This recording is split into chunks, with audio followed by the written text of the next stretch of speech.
May 20th Board of Supervisors meeting. Please stand for the Pledge of Allegiance. I pledge allegiance to the flag of the United States of America and to the republic for which it stands, one nation, under God, indivisible, with liberty and justice for all. All right, so item number 3, roll call. Supervisor Coyle? Present. Supervisor Grenier is not here this evening. Supervisor Reese? Here. Supervisor Lewis? Present. And Supervisor Ross is here. All right, item number 4, community announcements. Okay, reminder, during this portion of the agenda, residents and youth organizations may call to make a special announcement or contact the township at admin@lmt.org to request a special announcement to be added to the agenda.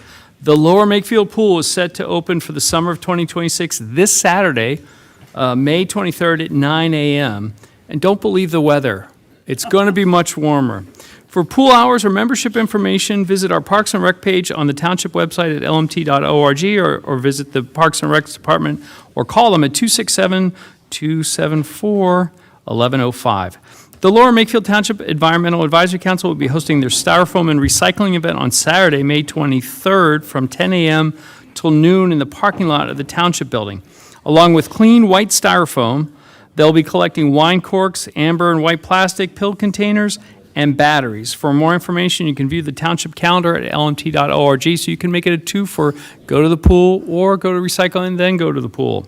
The Lower Makefield Township will be hosting a Red Cross blood drive on Friday, July 24th from 12 p.m. to 5 p.m. in the main room of this township building. So right here, 1100 Edgewood Road, Yardley, Pennsylvania. To register, visit redcrossblood.org and enter the sponsor code Lower Makefield. Just a reminder, they do give out snacks after you donate blood, and I believe the music that they play is pretty good. Their set lists are solid. It's a great mix of 70s stuff that you don't normally hear. Now, if you listen to one announcement today, I want to make you aware of this one. I want you to double extra listen for this one. Amy's Kisses 12th Annual Walk to Remember is scheduled for Sunday, May 31st at Tyler State Park, 10 Stable Mill Trail, Richboro, PA. You can register and find additional information, details regarding the event at amyskisses.com. All proceeds support domestic violence prevention education and educational scholarships to students in need. The family that runs Amy's Kisses are Lower Makefield residents, and they've had this walk for many years. I urge everyone to attend. It's for a good cause. Supervisor Lewis, I believe that's amyskisses.org. amyskisses.org. Thank you, sir. It's always good to have a reminder, amyskisses.org. Please visit, and if you can't attend the walk, you can donate online. All right. All right, thank you for that. And item number 5, the proclamation presentation to Yardley Makefield Emergency Unit in honor of EMS Week. John? Sure. I get to be your designated reader tonight. So this is EMS Week. It's May 17th through the 23rd. And it's the EMS Week proclamation designating the week of May 17th to 23rd as Emergency Medical Services Week in Lower Makefield Township. Whereas emergency medical services is a vital public service, and whereas the members of the Yardley Makefield Emergency Unit are ready to provide life-saving care to those in need 24 hours a day, 7 days a week, and whereas access to quality emergency care dramatically improves the survival and recovery rate of those who experience suddenness, illness, or injury, and whereas emergency medical services fill healthcare gaps by providing important out-of-hospital care as well as life-saving care and treatment, and whereas the emergency medical services system consists of first responders, emergency medical technicians, paramedics, emergency medical dispatchers, firefighters, police officers, educators, administrators, pre-hospital nurses, emergency physicians, and trained members of the public, and out-of-hospital medical care providers, and whereas the members of emergency medical services teams, whether career or volunteer, engage in thousands of hours of specialized training and continuing education to enhance their life-saving skills, and whereas it is appropriate to recognize the value and accomplishments of all emergency medical service providers by designating the Emergency Medical Services Week. Now, therefore, we, the Lower Makefield Township Board of Supervisors, in recognition of the event, proclaim the week of May 17th through May 23rd, 2026 as Emergency Medical Services Week. The 52nd anniversary of EMS Week theme is EMS Week, Improving Outcomes Together. We encourage the community to observe this week with appropriate programs, ceremonies, and activities in honor of the EMS profession and the essential services it provides. And it's signed by our chair, Matt Ross. On a personal note, I've had experiences with the Yardley EMS and deeply appreciative of their service to the community. And who's coming up to receive the plaque? There's a number of members here. Okay. While you're coming up, I also personally want to thank you for everything you've done for me in the past year.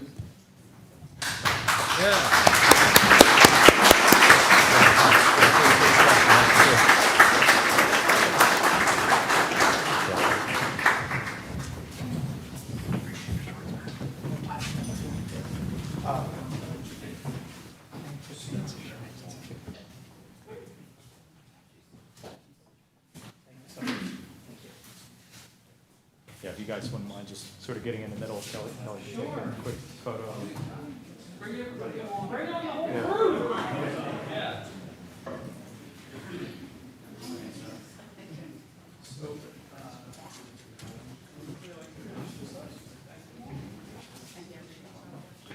Yeah. Why don't we grab the hand mic? Yeah, we can, you guys can stand on the dais, it's your week.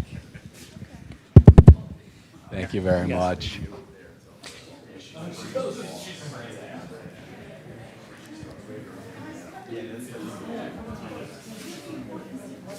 I'm going to be happy to introduce everyone that you have in front of you here. This is just a small group of our individuals at Yardley Makefield Emergency Unit, but I really do have to say thank you to the Board of Supervisors for recognizing us and being a big part of this community. Let's see.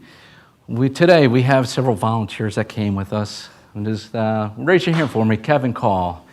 We got Sean Call. We got Olivia. We have William in the back there. Some of our we got a new paramedic here, Tom Griffith. We got some EMT, Mr. Barry Boring. Who else I got? Rob Mitchell. And I've got James McAllister. And I got Battalion Chief James Fairfield. There you are back there. and Captain Nate Robinson. Again, from me on the behalf of Yardley Makefield Emergency Unit, I appreciate what you've done for us. Thank you. Thank you.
All right, agenda item 6, update on the stormwater utility fee implementation. Thank you very much, Mr. Chair, members of the board, members of the audience. Just a couple sort of quick updates regarding stormwater utility fee implementation.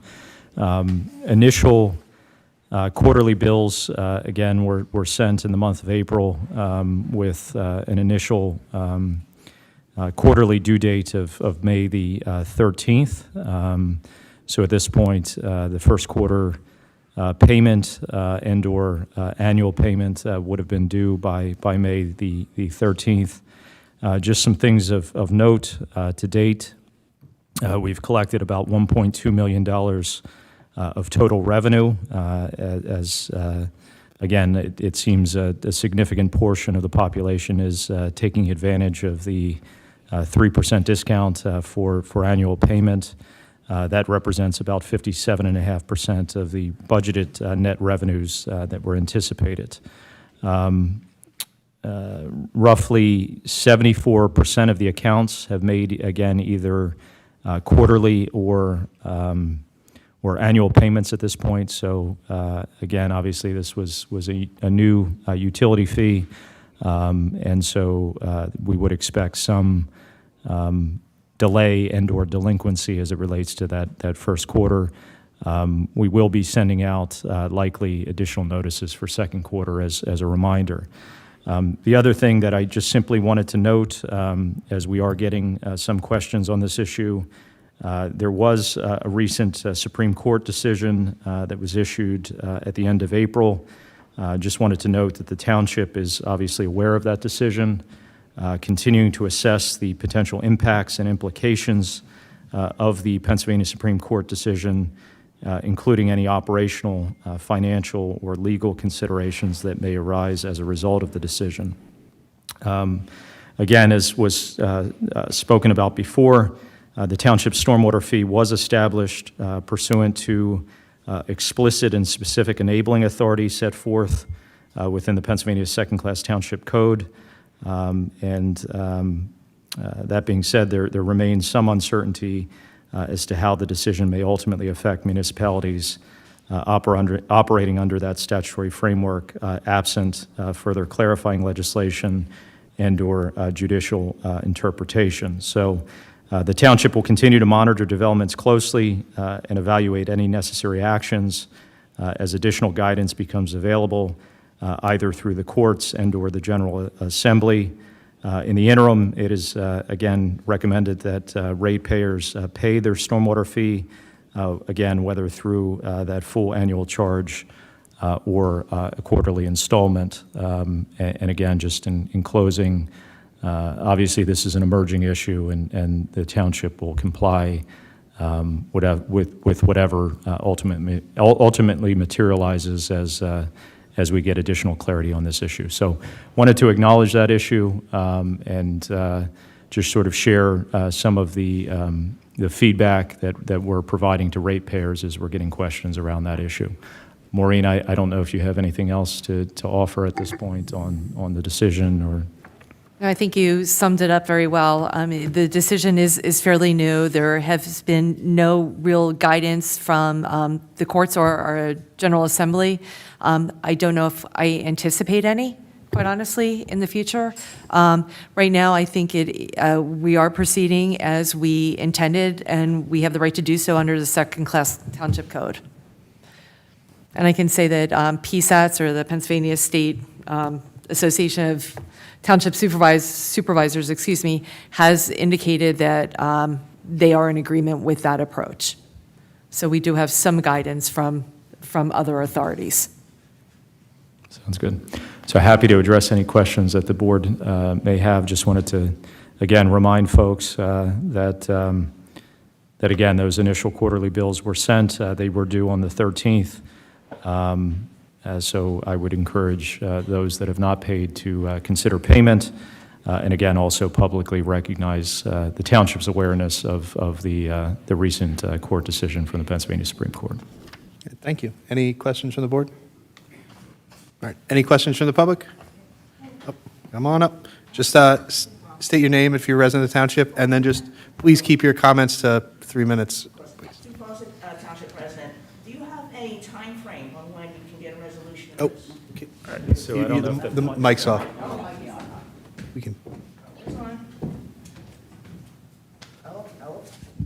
Hello? There we go. State my name. Sue Fawcett, Township resident. I'd like to know if you have a time frame for this resolution on the guidance of the PA Supreme Court. I don't know that, I mean, I'll defer to Maureen. I'm not aware of any, definitive sort of time frame at this point. Again, ultimately, I think additional clarity will either be required by the General Assembly or the court.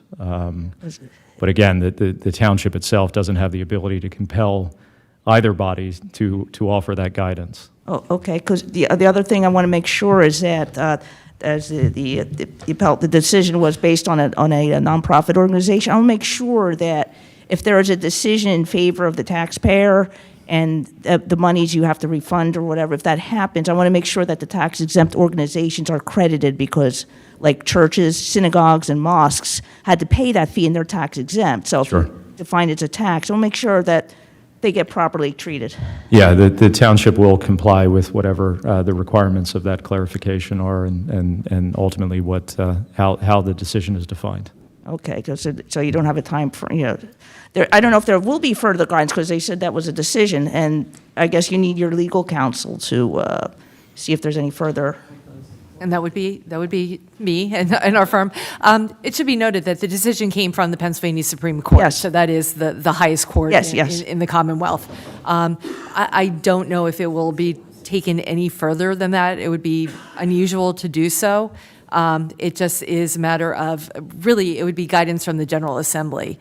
But I don't know if they necessarily have the appetite for it right now, or just even have the bandwidth for it. So like, when do they meet?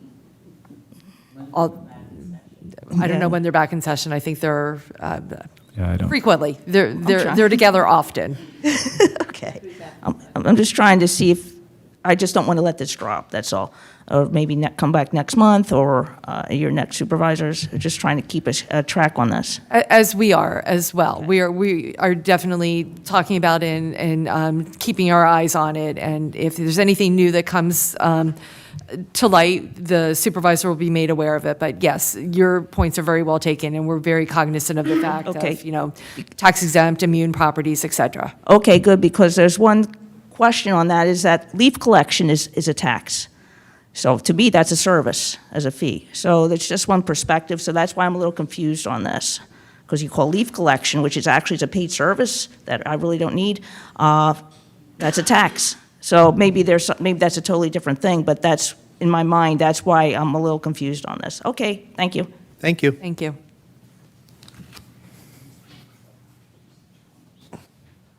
Excuse me, Ralph Nuzolo, resident of the township. The Supreme Court decision on April 30th was pretty significant in that it specifically states that municipalities instituting stormwater management fees, going forward, those fees will be defined as a tax. And then, now what that means is that tax-exempt entities will not have to pay that tax. My question to the township is, there are tax-exempt entities in this township. If they don't pay this tax, does that mean that we are on the hook to make up the difference? And is that a possibility coming down the road? Yeah, so, I mean, again, the revenue needs of the township are the revenue needs of the township. And so the concept of a fee and the argument and sort of advocacy around a fee generally is the equitability of a fee, as opposed to imposing those requirements simply on the basis of tax status. So I think that remains to be seen. But again, our requirements are our requirements, our needs are our needs, our costs are our costs.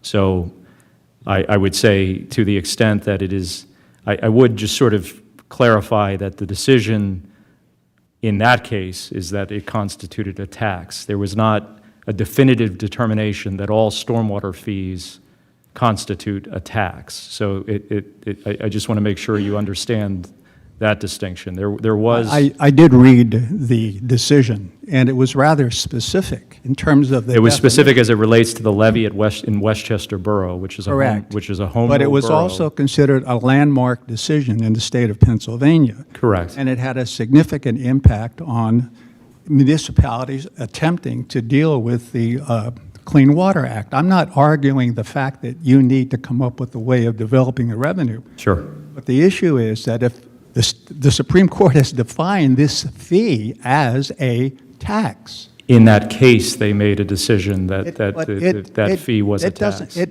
It is the precedent-setting case across the Commonwealth. I understand that, but what I'm trying to suggest is that there is a fact pattern to every circumstance in which a municipality is levying that fee. I don't think the court came to a conclusion that in that circumstance that constituted a tax. There was not a universal pronouncement that all stormwater utility fees are in fact taxes. There were tests that were established within the decision as to what can constitute a fee and what cannot, and there was a two-part test that the decision established. All right.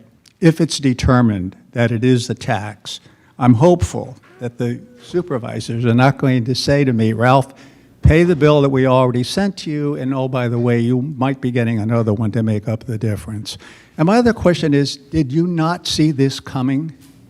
I mean, this thing was rattling around in the courts with litigation in 2023. That's when the lower court first made its decision, Westchester Borough versus the University of Westchester. That court ruled that it was a tax and Westchester was not obligated to pay. Surely you had some legal counsel as you were going through the development of your plan, I would assume. And if not that, then surely the organization that you hired to develop the plan had to know this thing was rattling around in the courts. And it seems to me that you would have been presented some what-if scenarios. What if this fee is determined to be a tax? What do we do then? I would have thought that process would have been something that you had to take into account. And if that didn't happen, then shame on those folks for not giving you the advice because they didn't do their homework. All I'm concerned about right now is that the impact on the community is what it is. I'm not arguing the fact that you need the revenue. I'm just concerned in the way that the process is unfolding, and there are a lot of unknowns at this point in time. And thank you for your time. Thank you for your comment. Any other public comment? Oh, come on up. Vanessa Fiore, I'm a township resident also. Just a question, who are the authorities that are implementing the stormwater management fee? When you say, I'm sorry, can you clarify that Who question? are the authorities? You said we have to check with the authorities to see how we can go forward with the stormwater management. I don't know, I used the word authorities. I said that either the General Assembly or the courts would have to provide additional clarity. Now, are they the ones that determine that we need a stormwater management? No, that was a decision of the township. The township decided that. And so can we see a plan of where you intend to implement this stormwater management? I'm happy to provide the information that was provided over the course of over 6 months and prior to the levy of the fee. Yes, I can do that. Did anybody see that information? If they attended public meetings and followed the issue, then they would have been aware that there Well, was a don't you think discussion before going on. you levy a tax, though, like a letter should go out with a plan or something? Again, there were multiple communications that went out to residents regarding the potential of this fee. I read out all my communication. I didn't see any of it. Also, I'm just wondering about state roads. How are they? Are they part of the cost? Are we paying for them? Are they paying for us? Do state roads get incorporated into this? Not public roads, budget? no, not public roads. So are we going to, can we see like an actual plan of where you actually intend to implement this money? We have planning documents at this point that I'm happy to share with you, yes, offline. So if I visit you, you'll share it with Yeah, me? I can give you, All I right. can give you documents, again, that have been submitted to Yeah. the Department of Environmental Protection, approved, that require the implementation of physical construction projects. I'm happy to do that. Yep. Okay, that'd be great. So we'll pay visit. Thank you. Sounds good, thank you. Thank you.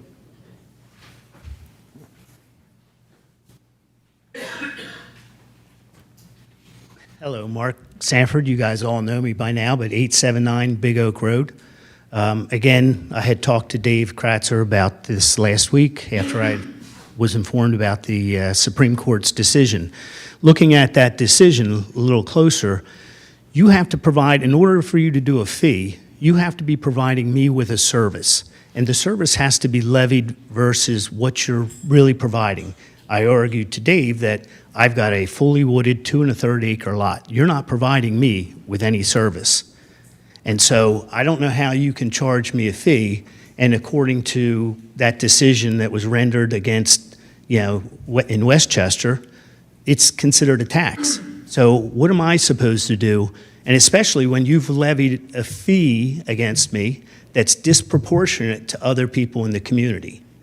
It's an unfair. You had stated at one point that you wanted to make this equitable, and it's anything but equitable, because what I have is a situation where the wooded lot is far better than any of you guys have on your homes, and, you know, as far as, you know, trees and the coverage of impervious surface that you have. And so this is even a more blatant issue for me, looking at this saying, you've provided me with no service. So what am I supposed to do about the fee? I was advised that when paying the fee, I should put on it that I'm protesting. I'm paying the fee, but I'm protesting it so I have the right to get my money back.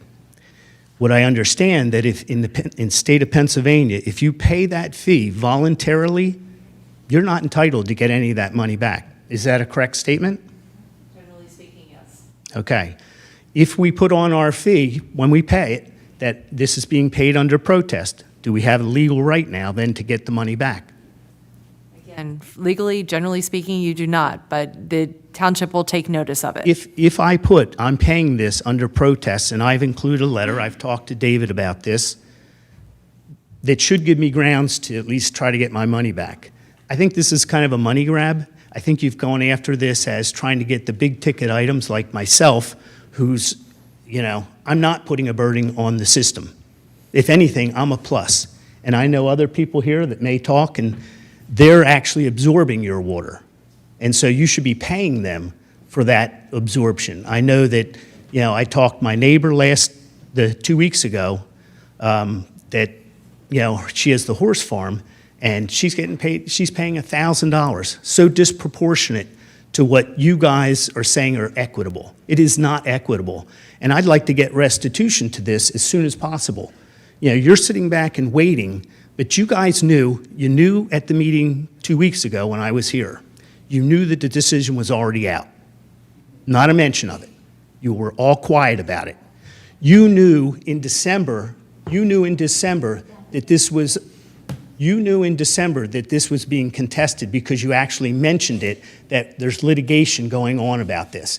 And you didn't pause it. I asked you pause it until you get this stuff squared away, because I had asked in my favor, because I knew it was coming, that make this equitable to me, and you did nothing. And I've talked to David about it. There's still nothing that I can do to make it equitable. Do you have anything to offer me at this point? Or anybody else that's in a situation like mine that you're just really unfairly charging them? I want to make just one salient point. We became aware the decision was released the day after the last Board of Supervisors meeting. It was Thursday. It was the following morning that Well, then where was your solicitor to inform you? Because it was on the 30th. That meeting was on the 6th of May. I'm saying the decision was the 30th. Your meeting was on the 6th. I was here. Your solicitor should have been informing you all along of what's going on. You had to have known that this was coming. You had to. So This has been pending in the courts for a very, very long time. We've been waiting for this decision. But my point is, you knew that this was pending even back in December when you were looking to vote on this. Sorry, your 3 minutes is up, so if you could just finish up. I'll let somebody else speak. But I would suggest to most people, at least put this as payment under protest. Thank you for your comment. Anyone else? All right, with that, I will move on. Oh, come on up.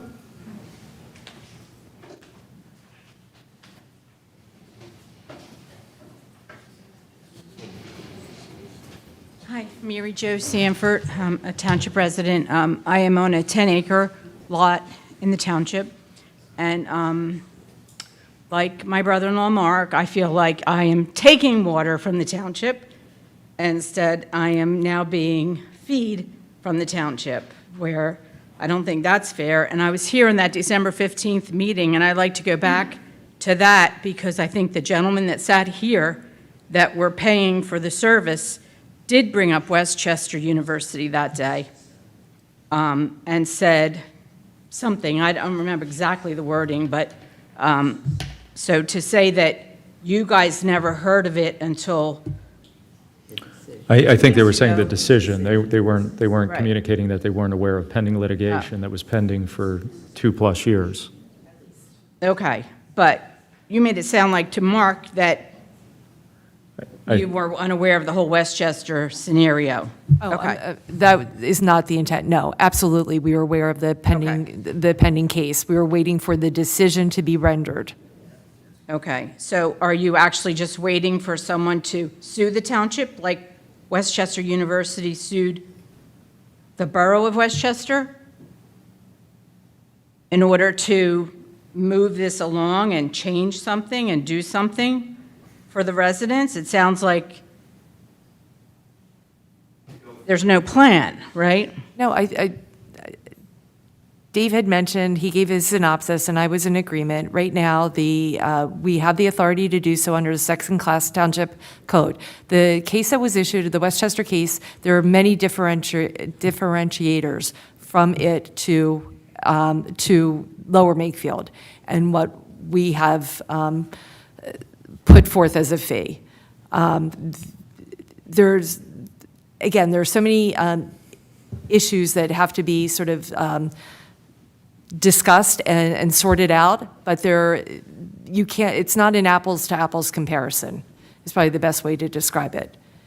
That is it was a different scenario, home rule charter with a nonprofit, or Westchester University was the one who took the appeal. So there's so many differentiators from what we are looking at with Lower Makefield. Yeah, I mean, I think the other part is that Westchester University held an MPDS permit as well. So again, there's a distinguishing factor where they were a separate permitted entity, permitted to discharge stormwater. So again, to Maureen's point, there's form of government differentials. There's the fact that, again, you have a separate MPDS permitted discharger that was bringing the case. There's a host of nuances that are distinguishable from, just the blanket circumstance.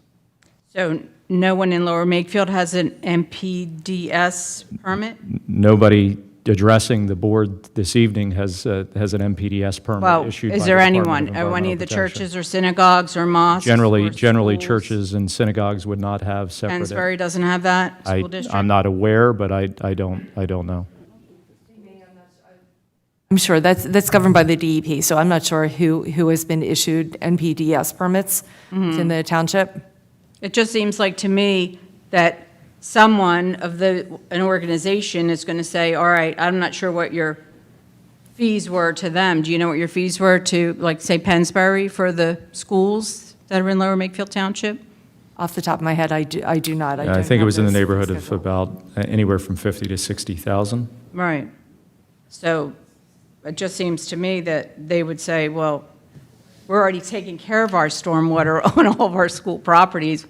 Same as Westchester, we're going to follow suit and sue the township. Yeah, again, I mean, the reason they were permitted is because they had specific facilities and they were authorized to discharge direct into water bodies, waterways of the Commonwealth. So just simply having a stormwater facility on your property doesn't entitle you to the same perhaps protections that an MPDS permitted facility would have. I understand that, but it just seems like the waiting, and you'll just keep invoicing the township residents until, what, there's a law change, or the General Assembly, or the court says this can't be, right? If I may, I think the idea of waiting is probably not actually applicable, right? It was probably a poorly chosen word. There is a decision from the Supreme Court that a particular tax-exempt organization is exempt from paying this fee. There is not an opinion from the Supreme Court saying that the underlying law itself is invalid. There is not an opinion from the Supreme Court that says the General Assembly improperly conferred on townships the right to collect a tax if indeed it is a tax for the purposes of private homeowners and other entities. So I think we can all have conversations about what's likely to happen. There is likely to be many attorneys who want to jump on this and carry suits forward, to carry this forward into the courts. If that does happen, a court will make a decision. But this decision is not binding on Lower Makefield, and it doesn't apply to our residents. So for the time being, every indication is that we continue under the lawful authority granted to us by the General Assembly, by our Pennsylvania representatives and our state Senate as signed into law by the governor. So we're going to continue to move forward with this program. These are very necessary dollars that we have been spending out of our general fund. We've made significant investment in recent years to recover from catastrophic flooding throughout the township. So these are very necessary dollars, and I understand it is frustrating to folks that there is a lot of news around a Supreme Court decision. If there is a further decision, we will fully comply with our obligations under the law, which is what we're doing today. And you're past your 3 minutes, so thank you very much for your comment. Anyone else for the stormwater? Come on up. How you doing? My name's Craig Sanford. I live at the end of Effingham Road, and so I'm at the bottom of a pitched road. And for years, I've been battling the runoff of Effingham into our driveway, eroding, my entire front lawn. And amongst other things, my mother, who was just up here, also deals with the runoff water that she's been taking free of charge for 30-some years at the bottom of Oxford Valley Road. And she's got an entire stormwater drain that you just put in that funnels through a creek all the way back to Brock. I'm just not sure if she should be sending an invoice to you guys for the management of all that water, or if we should maybe fill that creek in. Maybe remove the drain, because why are we dispensing all that water for free, right? Why am I putting my own curbs up to manage the runoff on Effingham for free, but then I'm paying you guys this new fee? But it doesn't sound like any of the water that's an issue on our properties is going to actually be managed by this fee. Is that correct? This is just for other areas, or?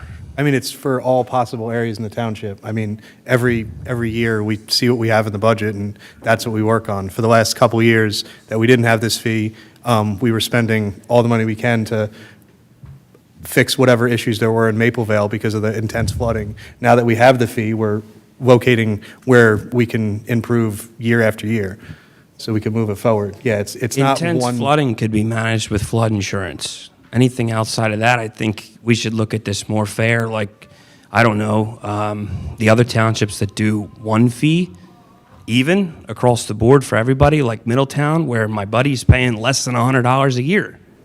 I mean, you're hitting me with tier 2 because I have multiple parcels, and for rock, it's not even, the water dissipates right through the stone. I mean, It's not exactly cut fair is the point. It's very unfair to cut. There was a process for months that we went through to figure out the tier system. Right, I mean, but tier 1 is 60-something% of the township. I think it's 70, closer to 70%. And not to mention, I planted like 14 pine trees 2 years ago, and I didn't get any discount for all the new trees. 3 fruit trees and a flower tree. There's no discount for trees being planted. I read something on that, but I don't think that was considered. You guys shadowed over my deck. My deck that's 5 feet above the ground is impervious surface. What? Did you submit an appeal? I came in and asked, and I said, yo, you think maybe we could...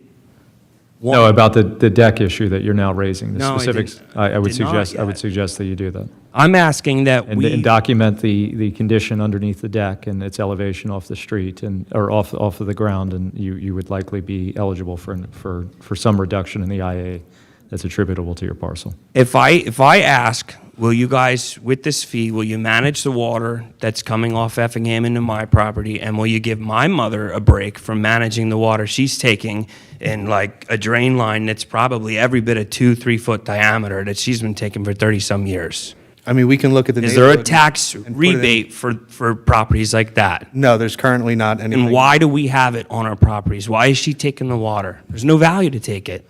You just can spend your $1 million collected and funnel it somewhere else, right?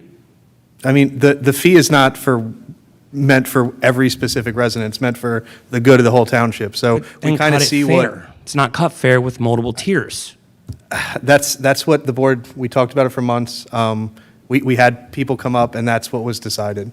But that's why pencils have erasers, right? Sometimes we make mistakes. Can we revisit it, please? Thank you. All right, thank you for your comment. Can I ask one quick question? Do you want me to stand up? Yeah, there's no shouting, and you already did have your 3 minutes. No, sir, you already had your 3 minutes. I just wanted to point out something real quick.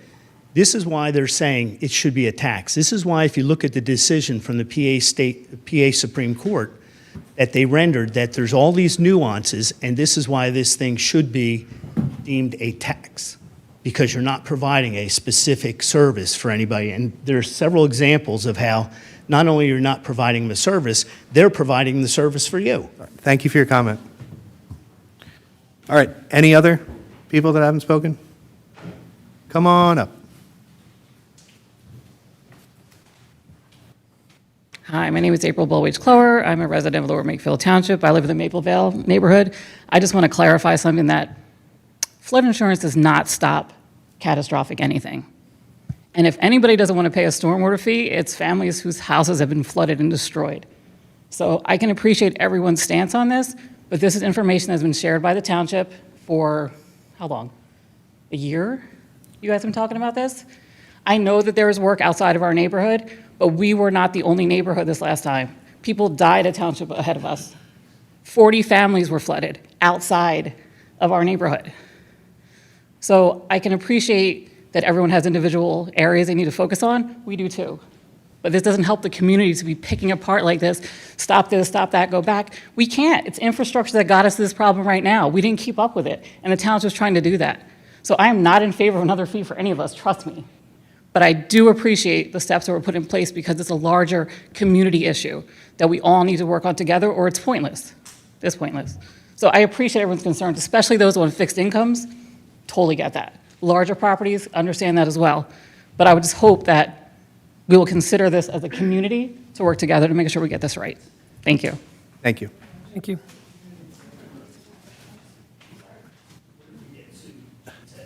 Any other comments? All right, so we'll move on to agenda item 7. Public comment on non-agenda items. Does anybody have any public comment on non-agenda items? Come on up, sir. All right. Good evening, everyone. My name is Hasib Abdur Rahman, and I'm a representative to the Zubaydah Foundation Masjid, right across the street from the Charles Bain Middle School. And if you notice the last couple of months that I've been attending these meetings, that I've been shouting out kudos to the Lower Makefield Police Department.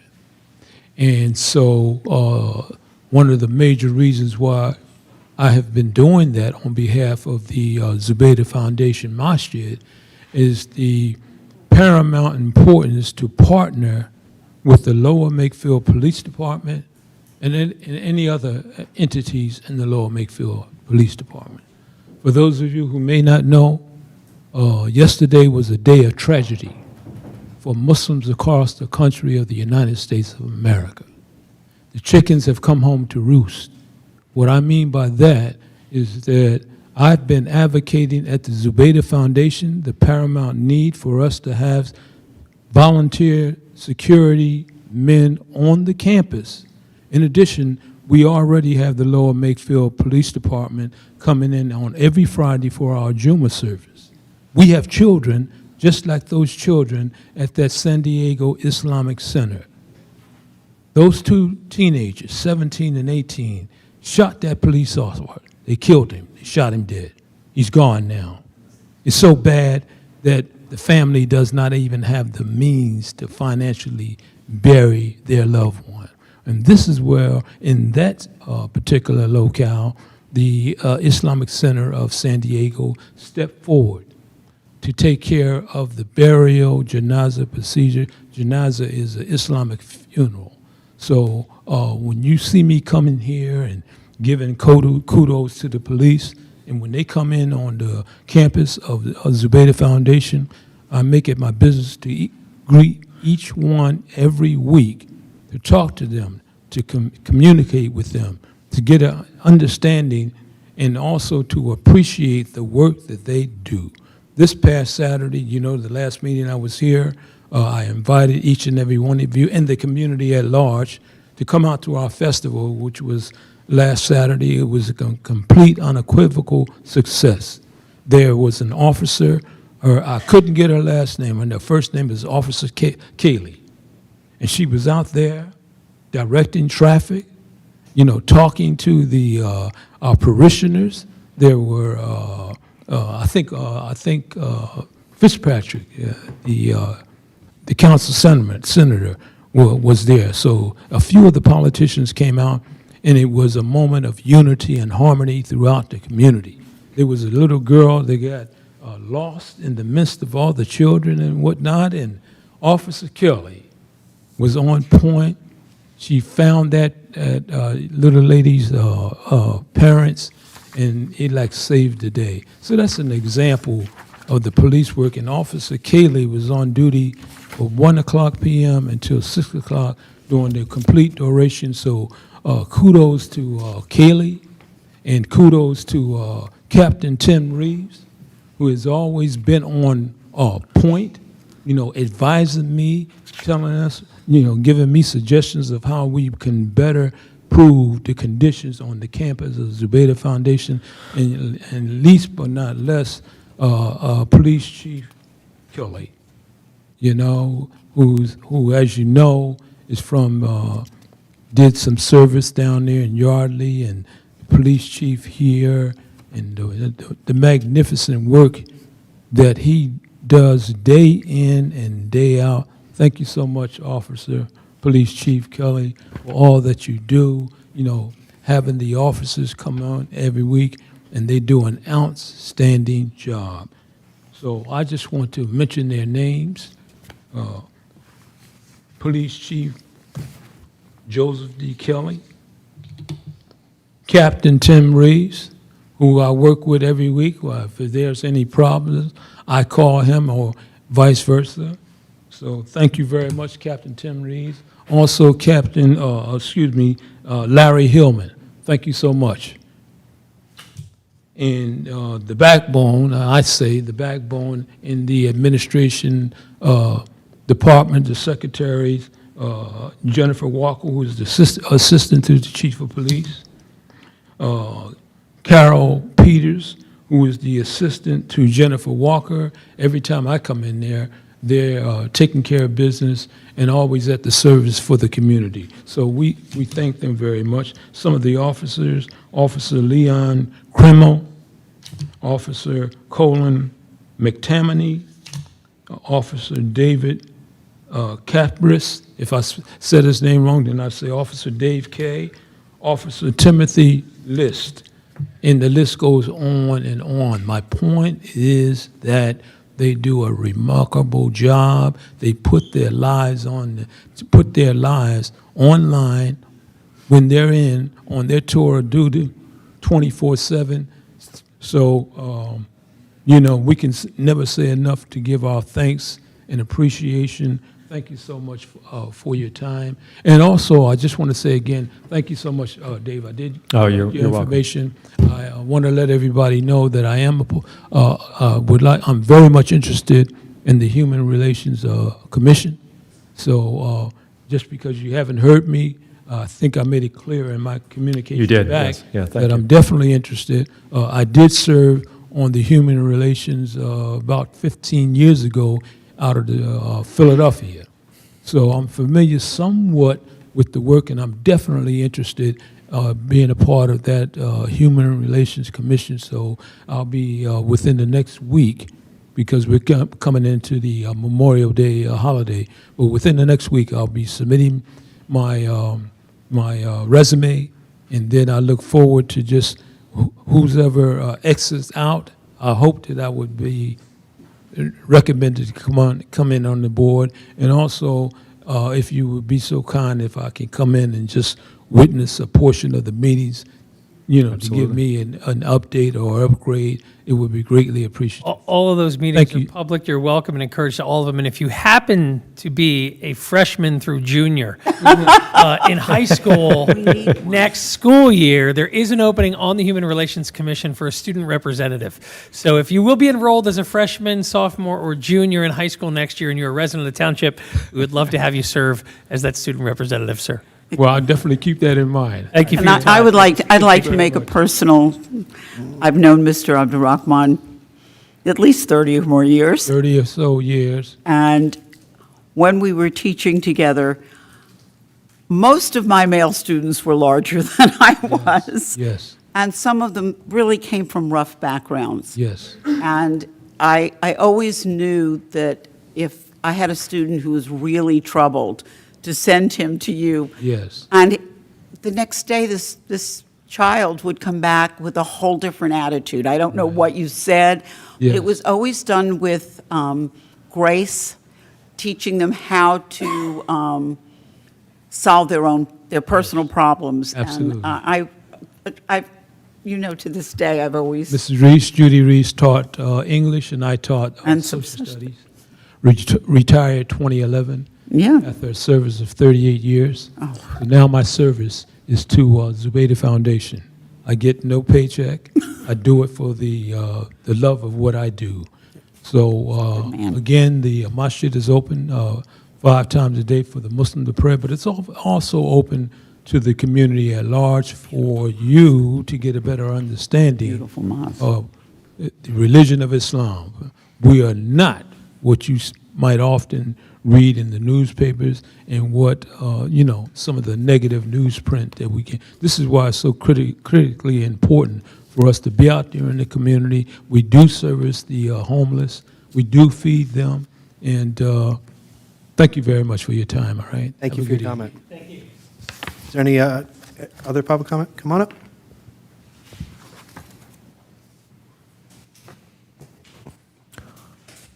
Hello, Rich Preston, Township Resident, working on the airport review panel.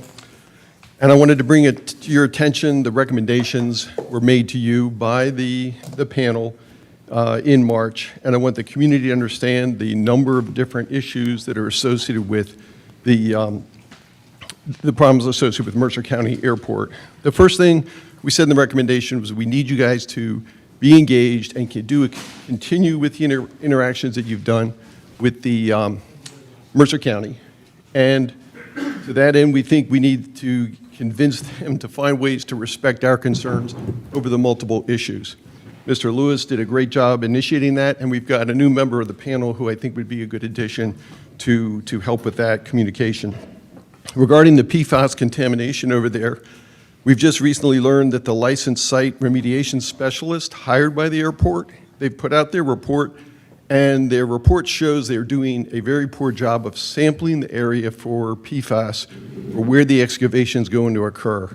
This is a real concern. We've got a subject matter expert advising community members about this whole process. And he says this approach is inadequate and recommends we go to the new New Jersey DEP commissioner and express our concerns. So we're going to need your help, possibly Congressman Fitzpatrick, who's been very active in the PFAS question, possibly if you can convince PADEP to take an interest in this. But there may be a new window here to talk to the new New Jersey DEP commissioner. Regarding the Superfund site there, the Navy Warfare Center, that we were told the contaminants that were there were being studied and a report was to come out in 2027. In 2025, the site was excavated. Okay, so we approached New Jersey, Mercer County, and said, can you tell us what happened with this? They came back and they said, this is a Department of Defense at that time, issue, you need to approach them. So we got Congressman Fitzpatrick involved, he approached DOD, and DOD told him it wasn't their problem, it was a county problem.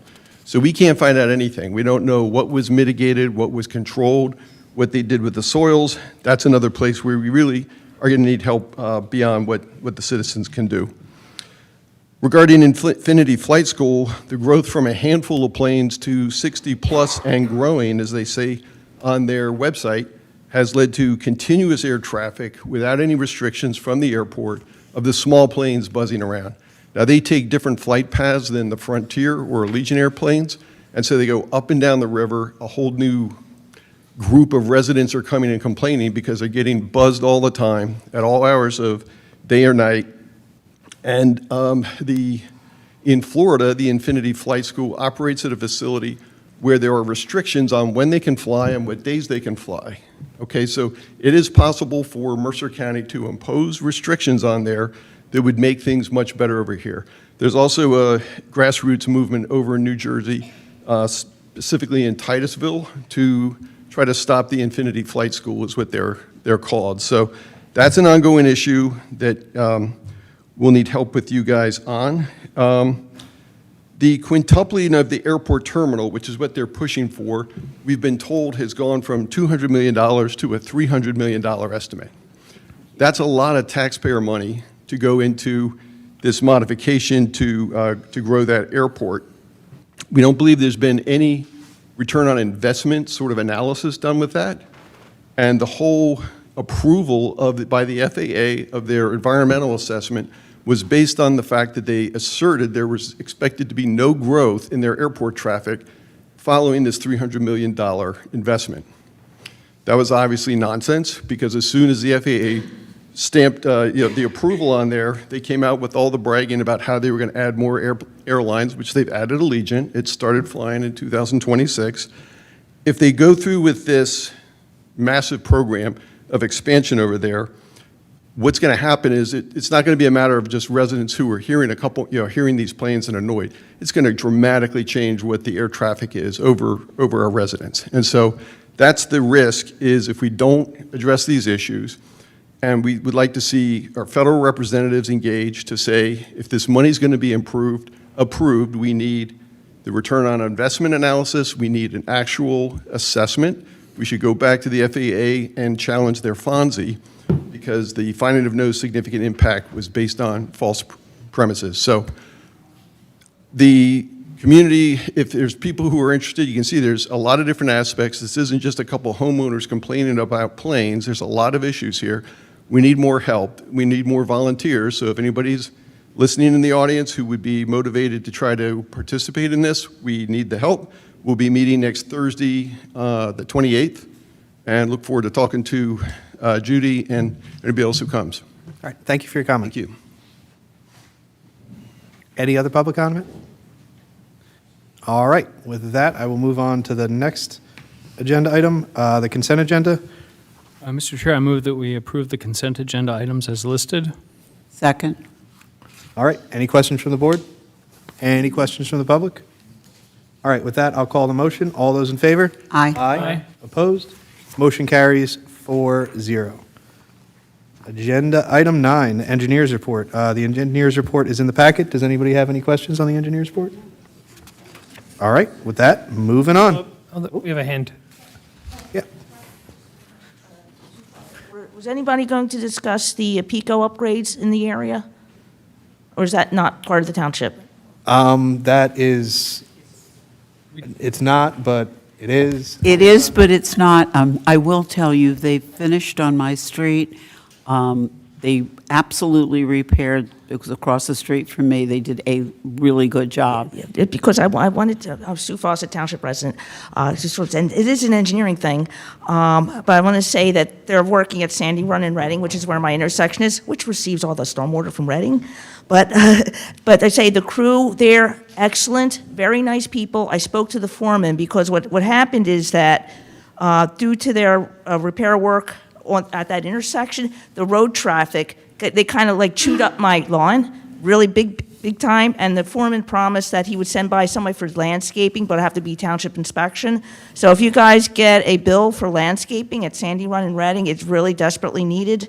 It's really road repair. So you do need to fix the road there, but it's due to their construction. No problems. I just want to make sure it's followed up. I'll have to wait till they're done, but. If they're done and it's not done to your satisfaction, if you email us, we will reach out to PICO and advocate on your behalf to make sure that it's completed correctly. Yeah. We do that all the time for Yeah. folks. Yeah, I'll just let you know that there's involvement with the township here, and I very, very nice people. I got a full engineering level explanation of what they're doing. I'm very happy. Great. I'm an engineer. Yeah. It was great, but I just want to make sure that that intersection, because the shoulder is really chopped off and it's impacting the road surface itself, so. Okay, thank you, Sue. Thank you. All right. So, item 10, managers report. I just had a request. Item 10B, the resident was present at our last meeting and waited quite a bit before they got deferred, and I had asked that they be as close to the top of the agenda as possible. Can we hear 10B before 10A? Yeah, we can do that. It's fine, yeah. Great. Sorry it took so long. Actually, Miss, if you could just hold on one second, if you could allow Derek Fuller, the Public Works Director, just to sort of present his findings, and then we'll Thank you.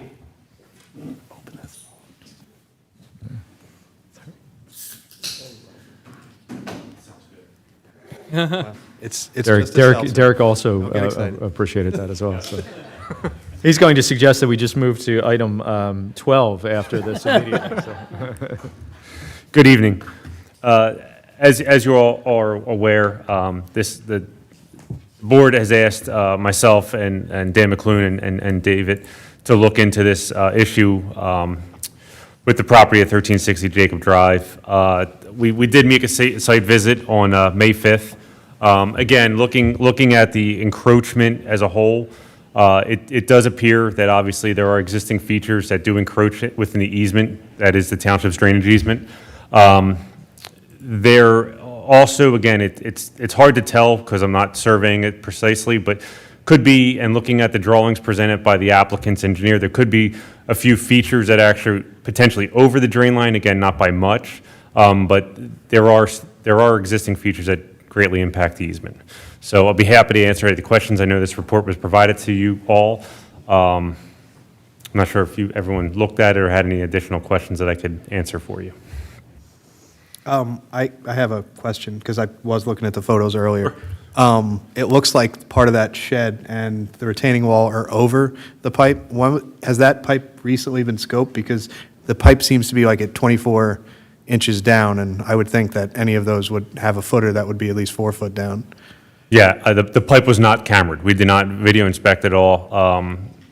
I would agree with you that looking at the applicant's engineering drawings for their pool application, there appears to be a corner of those structures that do impact the pipe. Again, looking at existing as-built drawings from when the development was installed, I think the cover on the pipe, I think I had it in there, was 24 inches of cover. So to your point, I don't know without cammering the pipe. We did not camera the physical pipe. I don't think there's any, we do not know of any backups on that drain line, precisely. All right, thank you. Any other questions? Derek?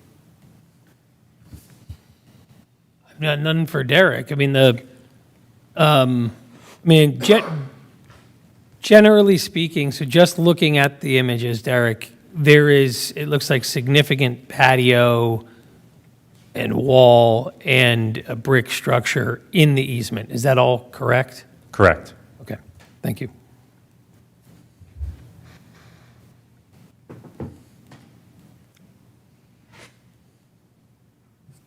All right, so I think you're good. Do you want to have the homeowner come up? if that's Yeah. your- you wanna-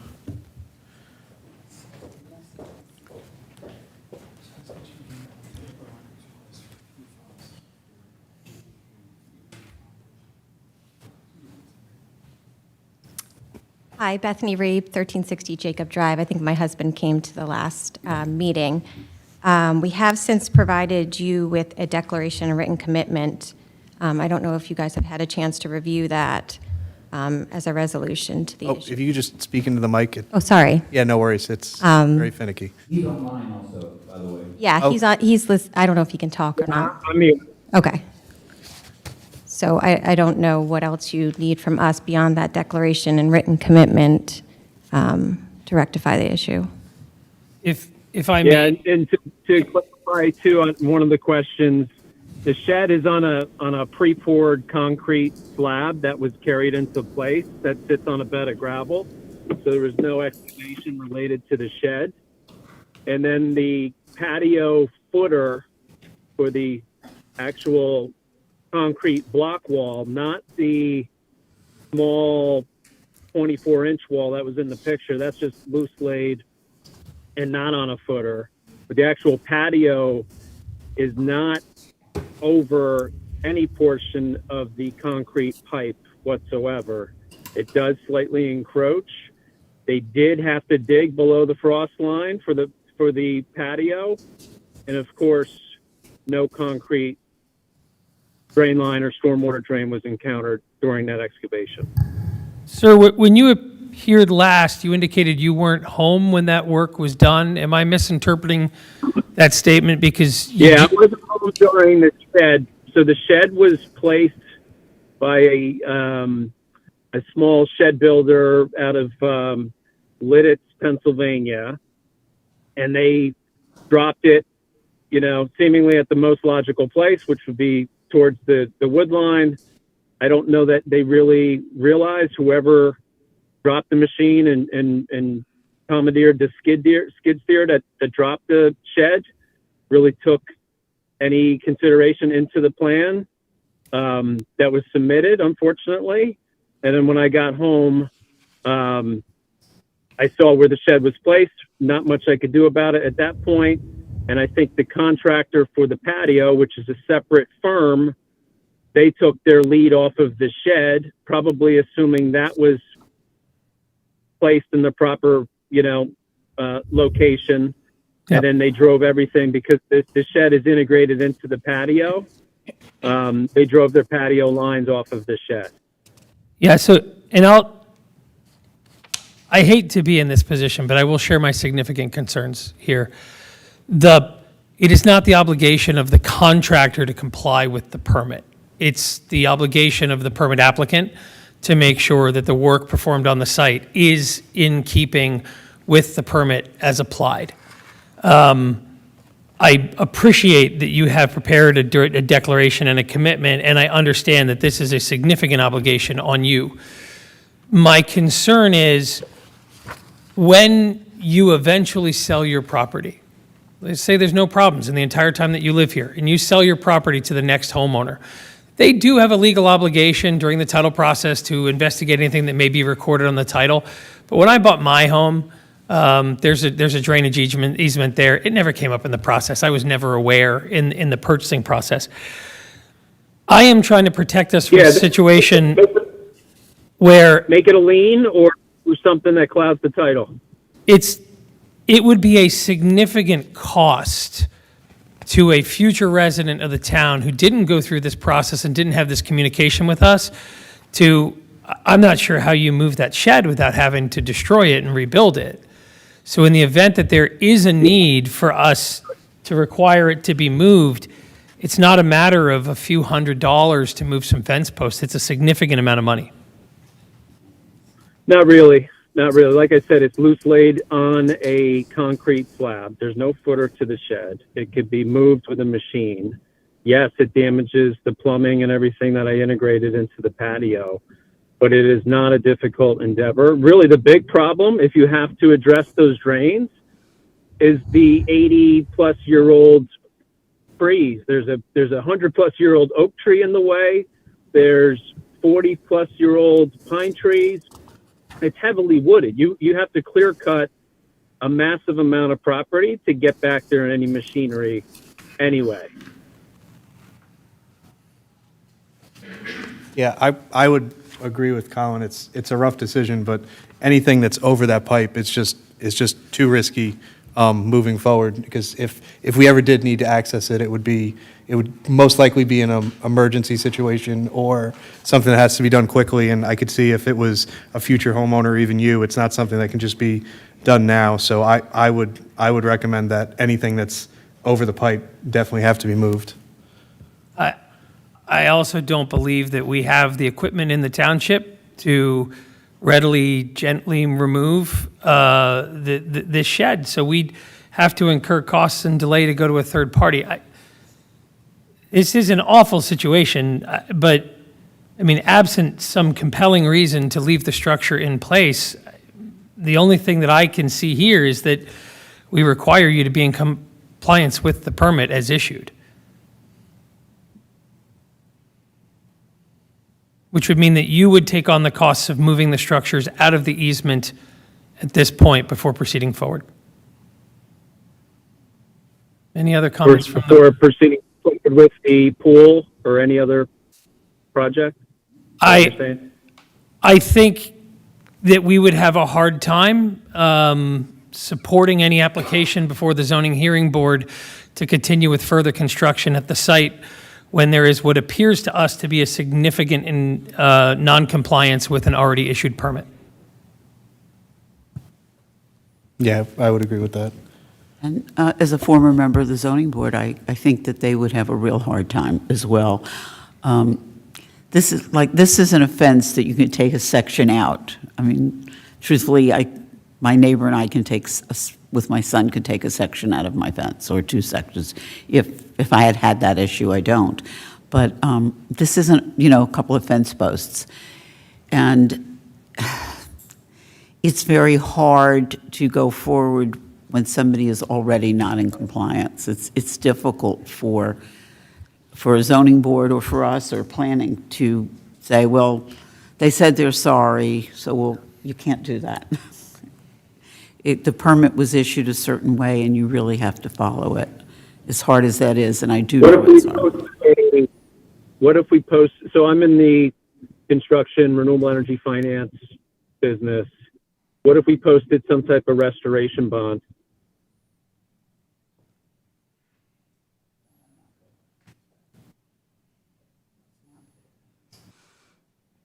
Towns do them all the time with all our projects. Mr. Fuller, how much would it cost to first scope the pipe so that we know that it's in working order now?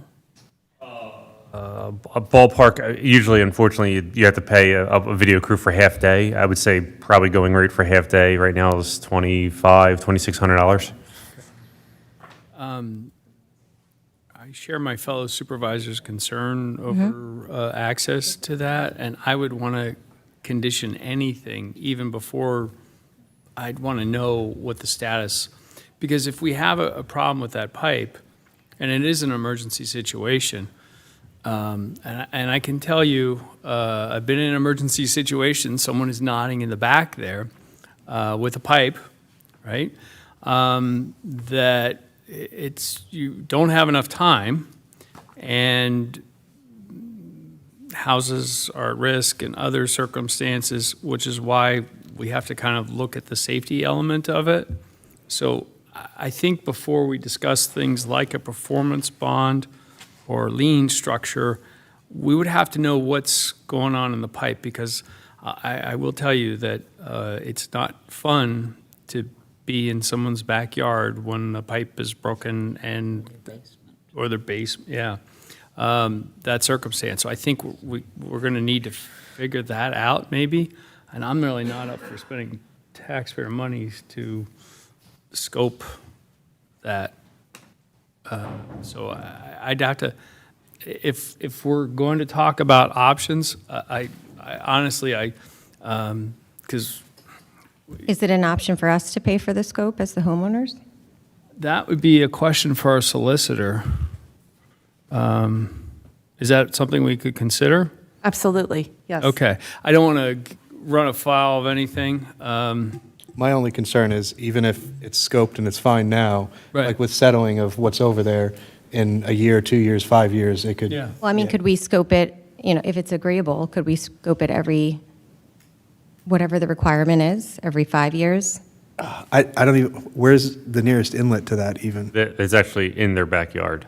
They share an inlet, a yard drain inlet between them and the property to the east, and then to the west is the outfall into the basin through the next parcel. Yeah, I mean, I'll entertain a motion if someone wants to make it. For me, I'm just, especially with everything we're going on with Yeah. stormwater and with the new stormwater fee, I just don't want to okay something that's going to possibly cause a stormwater issue. Yeah. And I really don't want to sound unreasonable. I am open to being assured that there's no real risk here, right? I mean, the other piece of it beyond the scoping would simply be, there is a concern that the shed structure may be atop the pipe. I don't want Derek's people out there trying to say how they carefully remove soil so as not to undermine a structure and have a shed fall. Like, I need to also have an assurance that the pipe itself could be accessed without disturbing the shed. And I don't know what that looks like because this isn't my line of work, if that's a scan with ground penetrating radar or something. Yeah, and to your point, that's usually why you have the easement, 10 foot on both sides of a pipe for access, for excavation. You can't excavate even if it's a foot away from the building, you can't safely excavate it, to your point. But also, I would agree, if the intent of the board is to camera the pipe, I would probably recommend to geolocate its actual location, not just alignment based upon survey of above ground features, because again, you can get sections of RCP or, the 8-foot sections, you can get 5 degrees deflection in a joint. So it could go away from the structure or it can go under the structure further. I don't know. We're guessing upon surface conditions. Can I ask a question? They said they came and just delivered the shed and put it down, correct? If I heard right. To me, the simplest, and I admit I'm not an engineer, but the simplest thing to me would be to have them just move the shed and redo whatever's under it. I know there has to be something to hold it. I'm not that naive. The pad. It just seems to me that just to move it in both the short run and the long run would make financially more sense and solve the problem without having to keep going. There is also like a small retaining wall that's also there. That I'm only, right now I was still at the shed, truthfully. I do remember the retaining wall. But to be honest, I try to look for the simplest solution. And that to me is like the simplest way to handle it, and then you don't have a problem in the future.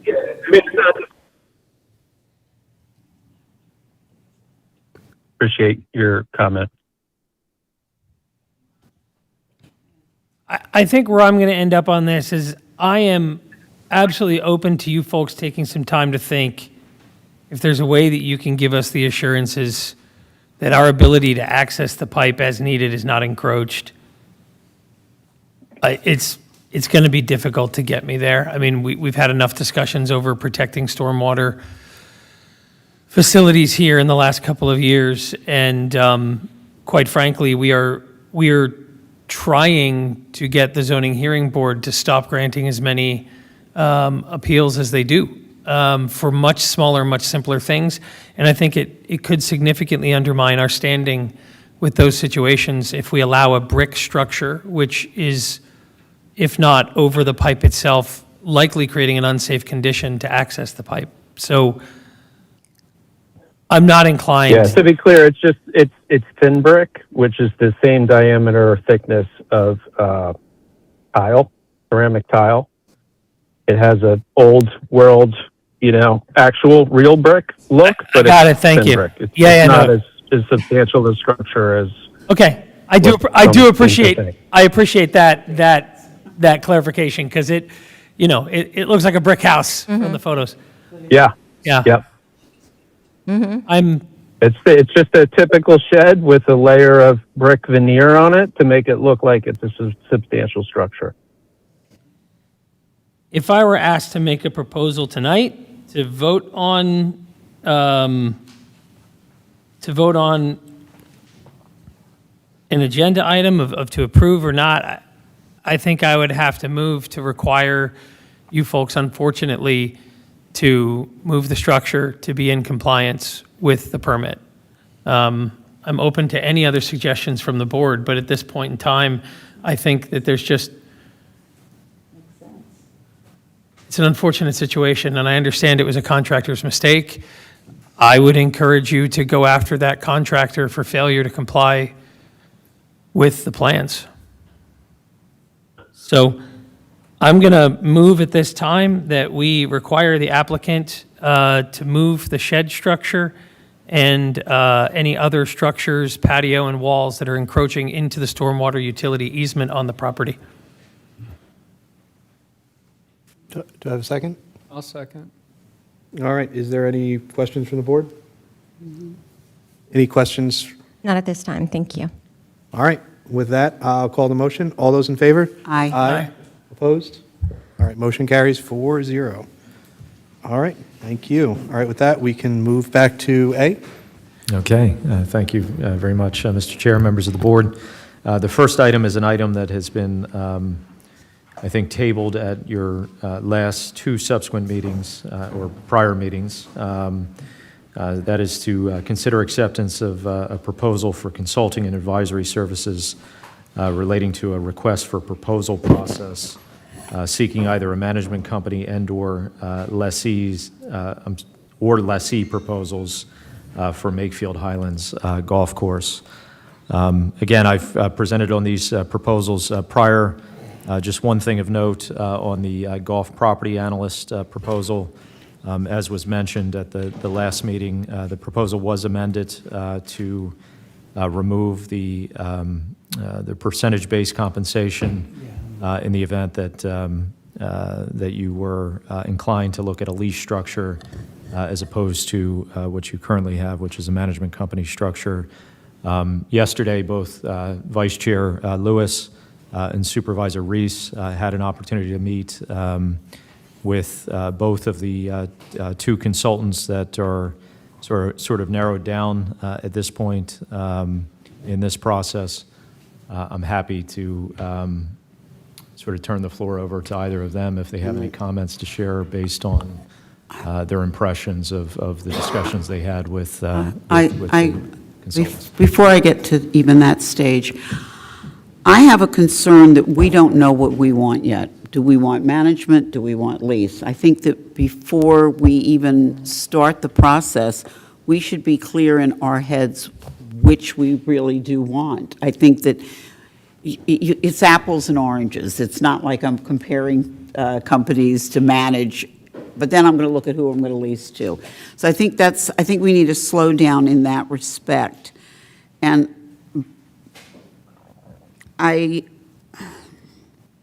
like I said, I grew up on golf courses, although I don't play.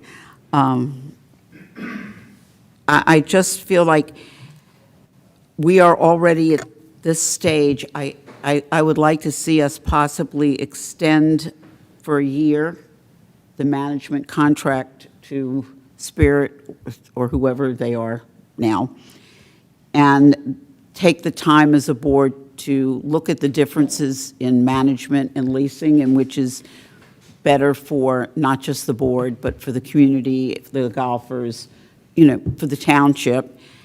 And then once we make that decision, I think we could look back at who we're looking at and be able to, whoever we choose, to give them the right instruction.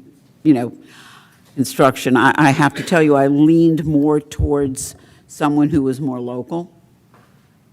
That's just my own personal preference. I think, again, it's apples and oranges. What someone does in Florida with a golf course where it's 12 months a year is a whole lot different than here, where, yes, there are players that will play. I had one that has now grown up and does not play in snow, rain, and cold, but he used to play with, it was 28 degrees. If there was a little bit of sun, he figured it was a good day to play golf. But most golfers are not young, and I would like that opportunity, though, really to decide what we want before we go further. We do happen to have some wonderful youth golf programs at Makefield Highlands, however, and when you say Yes. that not, anyways. And I have spoken to them about really doing more, because you get golfers if you get them young. Team sports are great, and team sports build a lot of character, but once you're out of college, you might play a weekend league, but you're not going to be playing soccer and basketball. You may play in the morning and get an elbow in the eye or something, but golf is a game that people can play their entire lives. There's not an age limit on golf. It doesn't matter how big or small you are. I had an uncle who was, a great uncle who was no taller than I am, played with wooden clubs in the 20s and 30s, and he got 2 holes in one on Bethpage Black, and one, I think, was a par 4. So I think that, like I said, I can raise I know golfers, I'm just not one. So we did meet with a couple of folks. The gentleman from Golf Property Analyst, I think, helped frame some of the elements of the issue. So for those who are wondering a little bit about the golf course, it's not a cut and dried easy issue as to its operating revenue or what have you. The golf course is doing rather well now. Food and beverage is up. We do well comparatively on metrics. That being said, as a township, we have to maximize the value of that asset for the township. And here's a possible approach that board members can consider. I think it's worth considering the golf property analyst to perform a request for qualifications, not a formal request for proposal. At the same time, one of the things that was good advice was an infrastructure audit of the golf course. What people need to be prepared for is the course is 22 years. 22 yeah, years yeah. old. So certain things over time don't last more than 25 years. Irrigation systems, ponds. So we have upcoming capital investments that we need to make. And the challenge is, depending on which approach we take, a lease agreement or a management agreement, if we choose a management agreement, the board has to say, okay, we have to be very disciplined about our capital investments and recurring programs. So the board, on a regular basis is going to say, hey, we have to do this year, or it's going to cost us more next year. So just for the record, the board sometimes is too cheap, and that costs us, right? We've had cases of that. Sometimes we're too ahead of the curve, and everybody makes that mistake. If we choose a management agreement, I think collectively the board has to think through that, and you as the public need to understand so that everybody gets all wigged out, that we're going to be doing investments to keep the golf course in the same shape so that it can generate that same revenue. So my suggestion is that I think we can go with the golf property analyst tonight to start the process, but I think we also need to do an infrastructure audit to figure out what we have to do in capital investments over the next coming years. And I think the board collectively needs to sort out which of those approaches generates for us the most value and retains the customer experience of the golf course. So it's both, right? We can make a lot of money, but if the experience for customers isn't good, eventually our average revenue per golfer will decline, or our food and beverage will decline. So we've got to balance that. So I want people to understand that if we take that approach, that we'll be coming back to you to say this stuff. Now, I know everybody's going to forget this, and 2 years from now, they're going to say, you didn't think of X, or you didn't do that. I know that's part of the job. We do that all the time. So to my fellow board members, that's my sort of short synopsis. I would be okay with making a motion to accept the revised proposal from Golf Property Analysts, and if that would be okay with the board as a starting point, and then let discussion go. So I'll make the motion that we approve the proposal from Golf Property Analysts for consulting and advisory services related to a request for qualifications process seeking either a management company or lessee proposal. Judy, you met them. For discussion, I'll second, so we can discuss. I think we need to. Sorry, Matt, did you have? Nope. I was just going to say, any questions from the board? Yeah, so did we have funds set aside for an RFP process generally for this year? We did. And so we had $30,000 that was set aside in the golf fund budget for, again, what we're calling now a request for qualifications process. Right. So those funds are sufficient for this request for qualifications process, the surveys that Supervisor Lewis described, et cetera? Okay. Part and parcel with this, if we're going to be... The survey issue in terms of the infrastructure, that may be an additional service. We do need to, that is not itemized. That was something that came up in the course of conversations with the consultant. And I will tell you, Golf Committee, I spoke with 2 members, and they also, that was one thing that they had a concern about as well. Yep. So if we embark on this process, the current management company's contract expires at the end of this year, so it would seem appropriate to see if the current management company is open to an extension of the contract while we navigate these bigger questions of what the town is looking for the long term. Is that accurate? That would be accurate, yes. We would have to interface with them. Yep. Okay. And I have I to can't imagine they would have an objection to that, but I also think it would give us an opportunity to see another year what they, well, the rest of this year, and what they do and what value also they're bringing. It's a bigger company that merged or took over, I'm not sure which it was. But if they bring us bigger value. Yeah, I just want to make sure that we don't sign a contract to pay a bunch of money for a longer process and then the current management company, and I know they wouldn't do this, but that they go, nah, never mind, you got to decide now. So I wouldn't want to sign this contract until we have an assurance from the current management company that we have an agreement to extend their term of service. Does that make sense? Well, I mean, I get it, but like one doesn't lock us into the other. Like this process most likely is going to take longer, but maybe it doesn't. So, so it's like, it's not like, this motion is to pick a firm, it's not to decide on how long the process is going to be. Well, the motion is to sign a contract. To sign a contract. Right. And I don't want to obligate us to spend, like, there's no chance that we're going to get, I'm supportive of the idea. Right. But there's no chance we're going to get through a request for qualifications process and then to generate an RFP off of that and get responses all in time to have an orderly transition if the determination is made to transition from our current management company to another. So I just want to be clear that I don't want to put undue delay, and I think we should be able to meet with Spirit relatively quickly and make sure they're comfortable with this arrangement, right? I mean, the contract is over at the end of the year. Yes, but which really. Regardless of this process. So that's why I said I'd like to offer them ask them to extend for one more year, giving us appropriate amount of time to do this, hopefully instead of rushing, the right way. We also need to make sure we do meet and we do work with the golf committee, because I don't think any of us up here are regular golfers. They are. And they could tell us a lot, whatever. They will be very upfront with what problems, what good and what bad, because I've heard both. And I think we need the time. I'll revise my concern, right?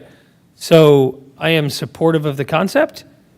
We would need to make sure that this firm, if selected, as we move forward on this process, because we're going to grant them a contract essentially here tonight, that they be open to shifting that scope right back to an RFP.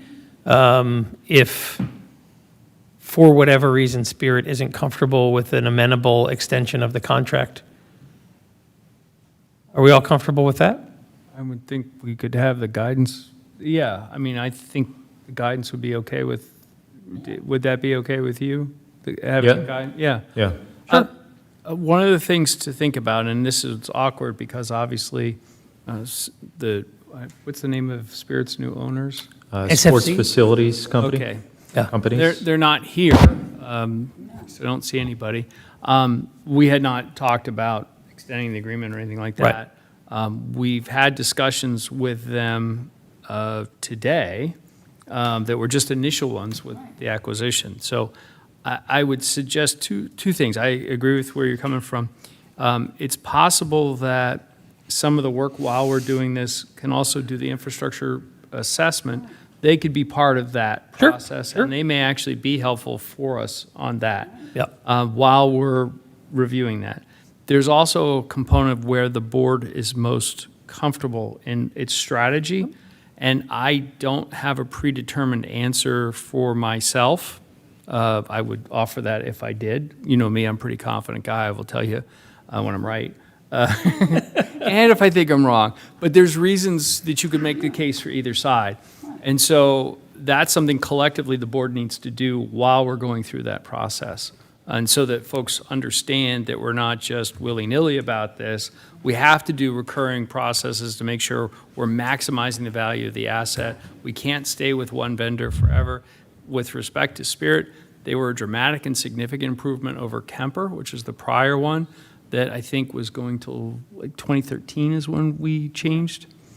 So I think we're in this roughly the same space. Yeah, and I think Spirit benefits from the board having time to get a clear vision for the long-term plan for the property. So I think this benefits everybody and all parties. I really just want to make sure that we don't write a $30,000 check and then say, oh, actually, we we don't have time for Right, this to get request for this- qualifications. It turns out, you know. so- And we still have to decide whether we want management or leasing. And I think I'm going to do a little homework as the liaison and talk to some of the other golf committees and supervisors or boroughs or whatever, and see what they are doing with theirs and what they're happy with and what they're not. Whether they're leasing or whether they're using a management company, and why they chose what they did and what they're, you know, it's never bad to get other people who've been in this space that might be able to give me more knowledge than I have. Okay. I'm comfortable. All right, so we have a motion and we have a second. Yep. So is there any questions from the public? All right, with that, I'll call the motion. All those in favor? Aye. Aye. Aye. Opposed? Motion carries 4-0. All right. C. So the next item is authorize the final release of the bond or financial security associated with phases 4 and 5 of the Regency at Yardley South project. Within the packet was correspondence from HRG detailing their inspection and their recommendation. Mr. Manager, what's the total amount that would be as part of the release? So the remaining security for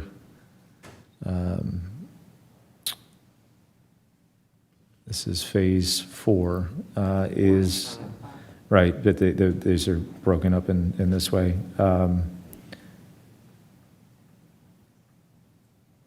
Is $80,077.82, and then for the other phase, it is $177,838.25.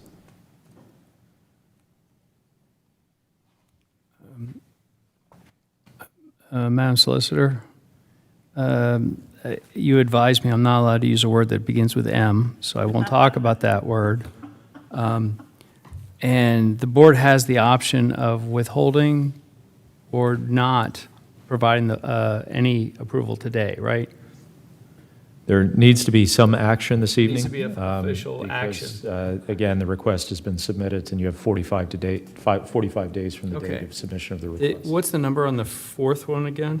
$80,777.72. Or is it 82 cents or 72 cents? 82 cents. Okay.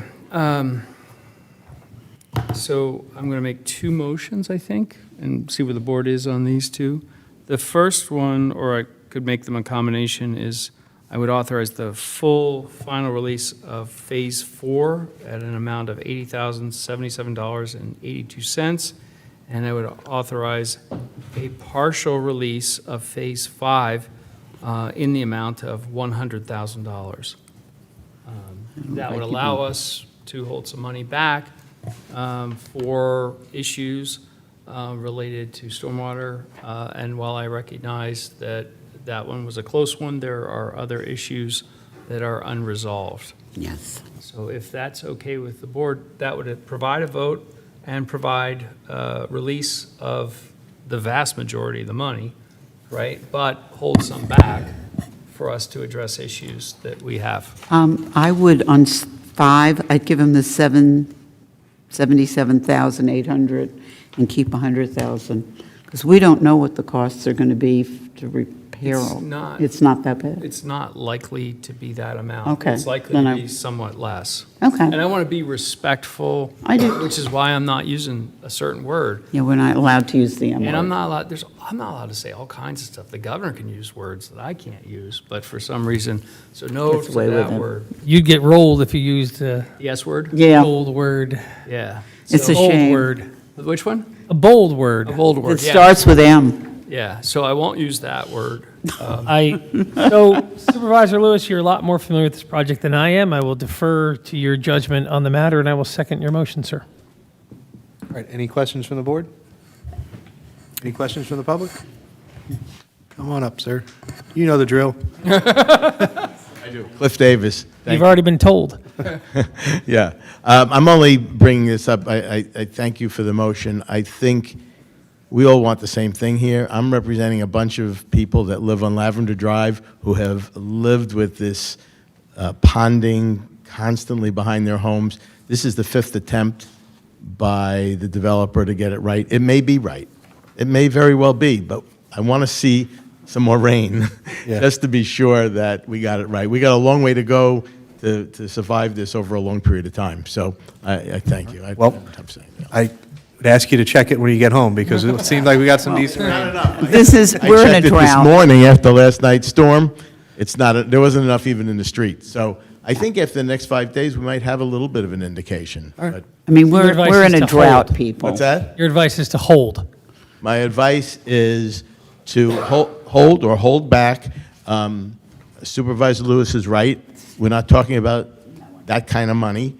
So holding back money would be perfectly fine, or holding on. You can't really hold on the decision. You have to take action. Gotcha. So whatever you think you should do. I'm a little confused here by these files now, and I apologize for that. I just want to make sure, so this action is actually on, I'm sorry, this also had Phase 4, but this might, 4 and 5. this might be singles. So 4, I'm sorry, I'm going to restate what I told you. Okay. So please, I apologize for that. No worries. So there's 177,832.25 remaining over the 2 phases. Yeah. Oh. Over both phases, yes. Yeah. Sorry. Oh, okay, so it's 172,000. 177,838.25. Oh, that's the total. That is the total for Regency at Yardley Carriage Homes Phases 4 and 5. Okay, which is so what- yes. can I withdraw my motion or amend it? Yes. Please. So, Thank you. Sorry. Mr. Chair, I amend my motion to read as follows. We that the board authorizes a partial release of the bond associated with phases 4 and 5 of the Regency at Yardley South in the amount of $100,000 even. I'll second this time, yeah. All right. So any new questions from the board? Any new questions from the public? Nope. All right. With that, I will call the motion. All those in favor?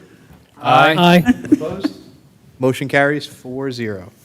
All right, we're moving on to 11, our monthly police report. Chief Kelly, come on up. Welcome.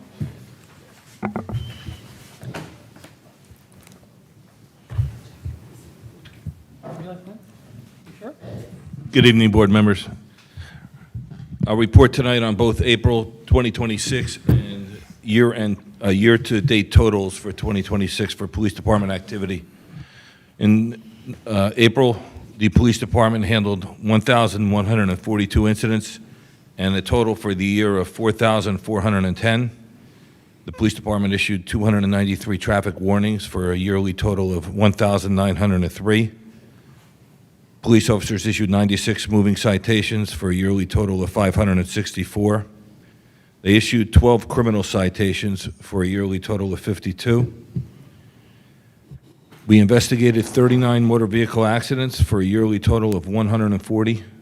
13 of those accidents were reportable, bringing the yearly total of reportable accidents to 34. We only had one deer collision, thankfully, this month, bringing our yearly total to 24. We made 9 arrests this month, bringing the yearly total to 42. We conducted 241 community engagements, bringing our yearly total to 911. And our co-responder served 12 clients this month, bringing her yearly total to 46, with a total of encounters on those clients of 24, bringing her yearly total to 91. Our most common incidents in the month of April were proactive patrol checks, medical aids, and alarms. I just wanted to point out our training continues for all officers on various different aspects, but we had 2 notable ones, which I know the supervisors are aware of from being notified previously, but for the public's sake, Sergeant Jason Landis completed a multi-month program with the New Jersey State Chiefs of Police Command and Leadership Program. It's hosted at multiple different regions. Our people go to Chester County, Pennsylvania, and study there for multiple months. So my congratulations to the sergeant. And Lieutenant Alm traveled to Texas on a FEMA and DHS grant and completed the enhanced incident management course in College Station on the campus of Texas A&M. And that concludes my report. Thank you, Chief. Any Thank questions you. for the chief? I want to give you a thank you. You made one of my grandchild's week. Was super nice to meet her. We had a great time that day. Okay. Just a couple small ones. So it looks like the number of reportable accidents is higher than average this April. Any idea of what was driving that, or not really? It's just, hey, it just happens sometimes. No idea at this point. We're continuing to look at the data, but we get ebb and flow on that. Okay, so nothing strange changing. No, We didn't no. remove a stop sign somewhere and that's causing problems or anything like that, right? I think the deer are down. I mean, total accidents remain in a flow, but the deer are down, I think, because of the enhanced daylight we have now. They could I be, think they that's could be down a exactly- little more. I planted a plum tree for my wife for Mother's Day, and a Good deer luck. jumped my fence and ate it. So, Good luck. no, that's Better come to wonderful, my and front door. I just want to commend the entire staff. I mean, the commitment to continuing education and self-improvement is fantastic. I mean, I love hearing about this every month. Congratulations to you and your whole team. Thank you. Thank you, sir. Thank you. Have a good evening. Thank you. All right, we're moving on to 12, Parks and Rec and Public Works. Item A, consider approval of LMT Parks and Rec ADA Transition Plan 2.0. This is where Derek tells me that we did remove a stop sign.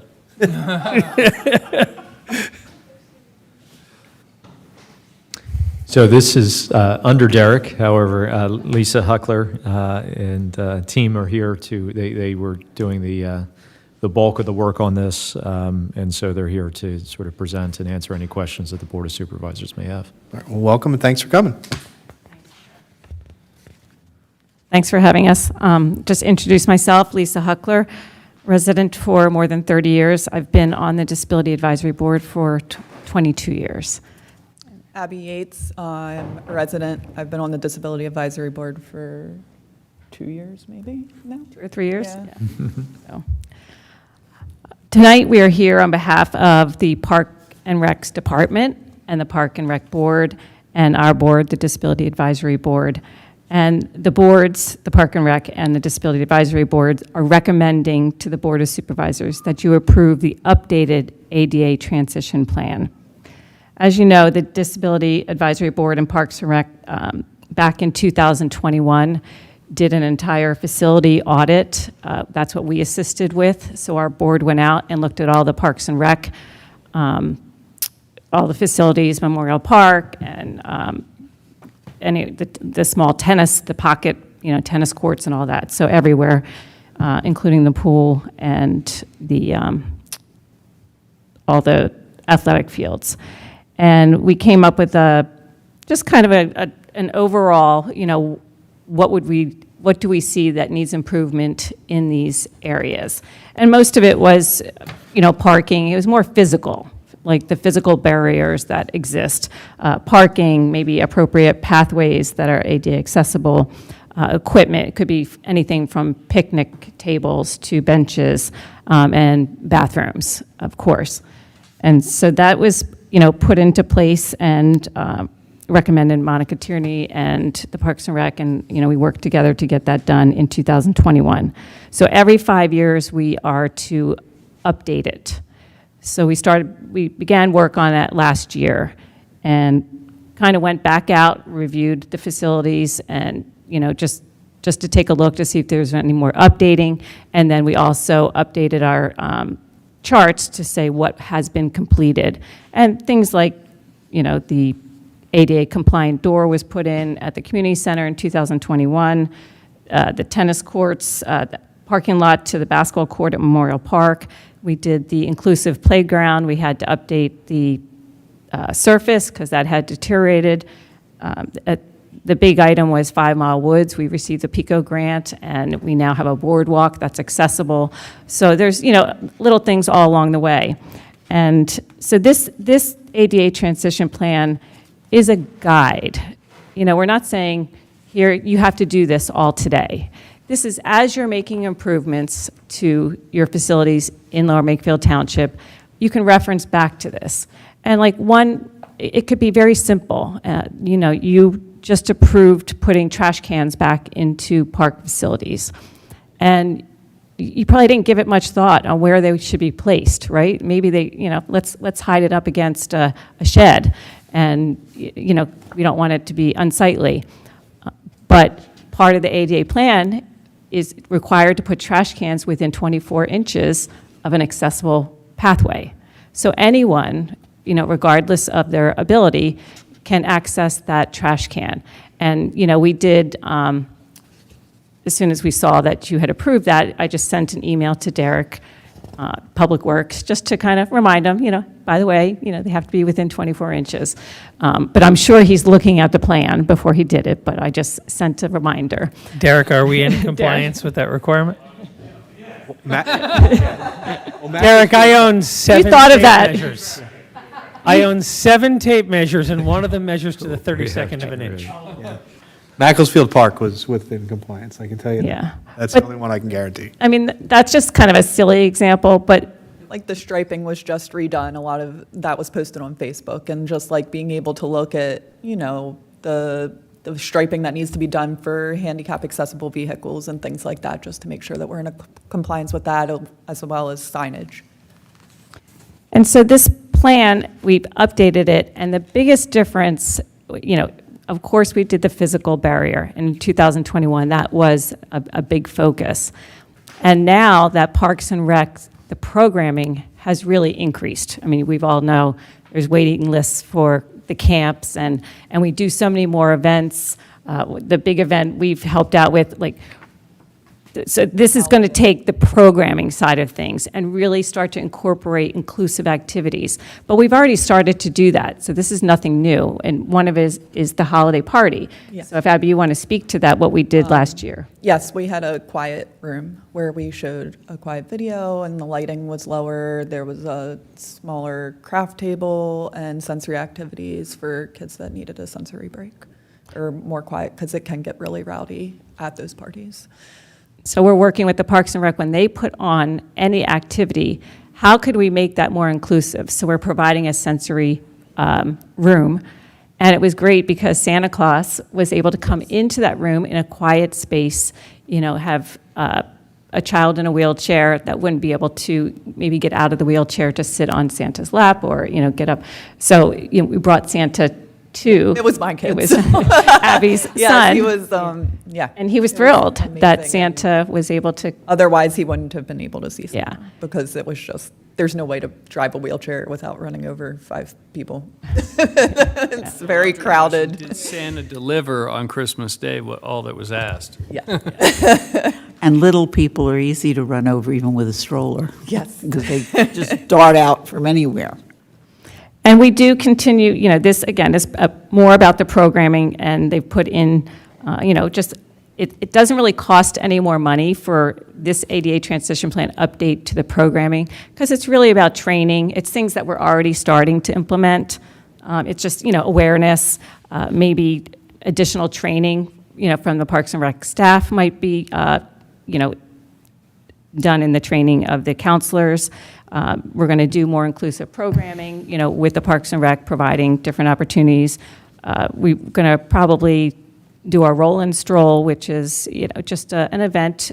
So get more events, maybe just to incorporate the people with disabilities. And, you never know when you will be in this group, right? Because a disability, sometimes you can't see. A disability can be temporary. Someone could be in an accident and could be on crutches. You never know when you're going to be in this position. And we want to make sure that we are inclusive and we can provide, our Parks and Rec department can provide opportunities for all. And so we are recommending that, and we are hoping that we can get your approve the updated plan, the ADA transition plan. Thank you, and thank you for all the great work you guys have been doing. Can I ask you a quick question? Because it's kind of I've been asked by seniors, parking. That back lot, I don't like to, and I've had to with my quilt guild, with Newtown Quilters. Many times we're parking back there, and it's not, I'm pretty limber. but it's not easy to traverse. Is there a way we could look to get that, I guess, Which parking lot? the community Yes. center? So that is back. on our. It is. It is on our plan, and again, when we're, have the opportunity, we also, the seniors do want another door that's a push Yes. open door, so instead of walking around the front, they have it on the side. So that is, That would listed be on here. So wonderful. we That would be wonderful. That's what we've looked at. It's just, again, it's got to be in the budget process. I It's going to understand. be in the Parks and Rec budget. And, when we have those funds to do it, and it's in here, and we would like it implemented, it's just when the board can. I get those understand, funds. believe me, I Yeah. understand that.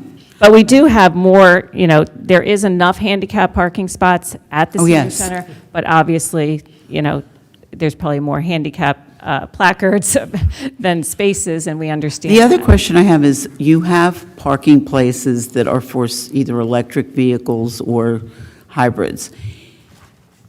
Is that only when is that all 24/7? I mean, or is... That would be a question for the Parks and Rec. I don't know why they put them right there, but that might be an opportunity that we can place.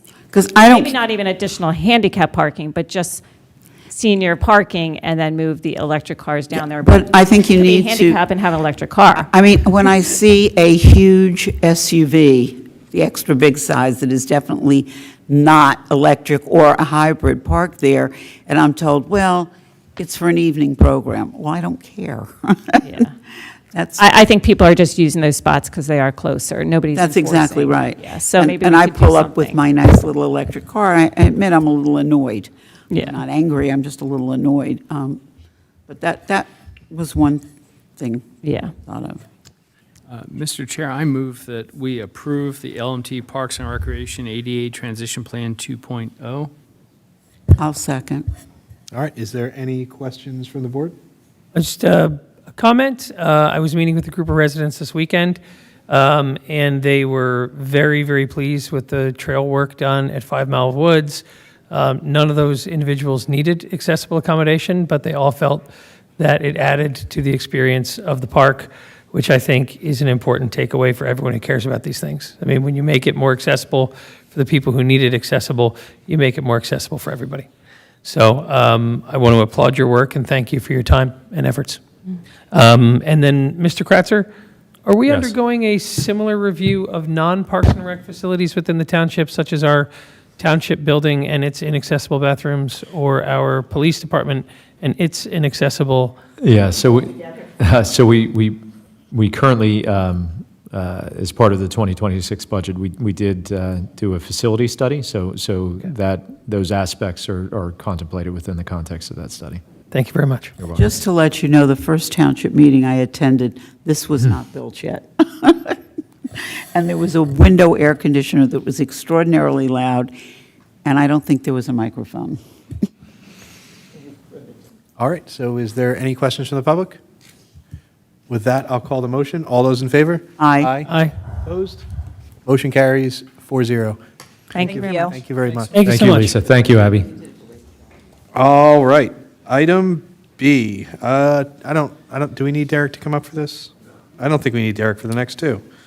Can I ask Derek a question? I can do that after. You can do that whenever you would like. Just come up.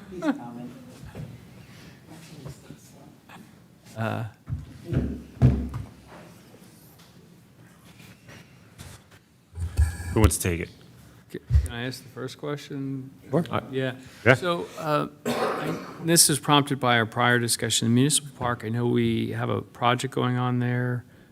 What's the status on that? I'm sorry, say that again. There's a project at Memorial Park. The one, remember we did the engineering recently on? Memorial Park Phase 3? Yes. Yeah. Yes. I believe on your next agenda, you'll be getting plans to Okay. review. They were all finalized. Parks and Rec Board did see, I would say, 90% drafts of those. They had a few comments. They've been integrated by the engineer, so they'll be should be on the next agenda, I would assume. It just popped in my head. Yep, I'm like, no, man, it's been fair. months. Yeah. Yeah, Yep. that's awesome. Yeah.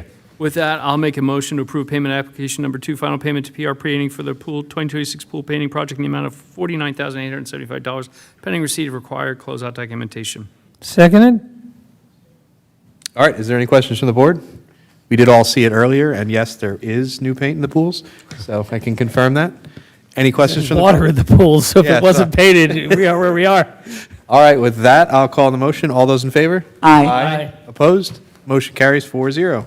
Mr. Chair, I'd like to make a motion to authorize the advertisement and posting of surplus equipment and vehicles via municipal. I'll second. All right, a motion and a second. Any questions from the board? No, this- Questions from the public? With that, I will call the motion. All those in favor? Aye. Aye. Opposed? Motion carries 4-0. Derek, can Don't you run hang away tight? yet. Derek, I have another question for you, not related to these items. I was driving on North Elbow the other day, and I know that there's been, up by South Esther, off Big Oak Road, there's Yep. 6 new homes that went in, and I remember through planning that Yes. the builder was supposed to kind of restore the road when they were done. Yes. And it looks a little bit like a war zone on that road, and it looks like the houses have been built. Houses are built, it's funny, I was speaking to our code enforcement officer. I believe they still have not restored their section of roadway that is required from the sanitary sewer, lateral tie-ins and all that stuff. I'll have to confirm with our engineer has been dealing with that from a land development standpoint, so I could ask for an update and get that for you guys. Okay, and then did they? But we do have escrow for that, you know, they have not been really, I don't think they've gotten any releases recently, Okay. so. And did they disturb a bike path on Big Oak Road as well? A bike path was disturbed for gas, sewer, and water tie-ins that would be restored also for final Okay. restoration. All right, so that, should I direct my concerns to the? I'll get you answers on that, absolutely. Okay, cool, because it Yeah. looks like those houses are built, so I'd like them to comply with. Correct, and I don't believe, I don't believe anything, any temp COIs or anything has been issued for them. I'll confirm, but. I have a quick question on bike paths going down Edgewood Road. There is a large section where there is nothing, no bike path. There are bikers.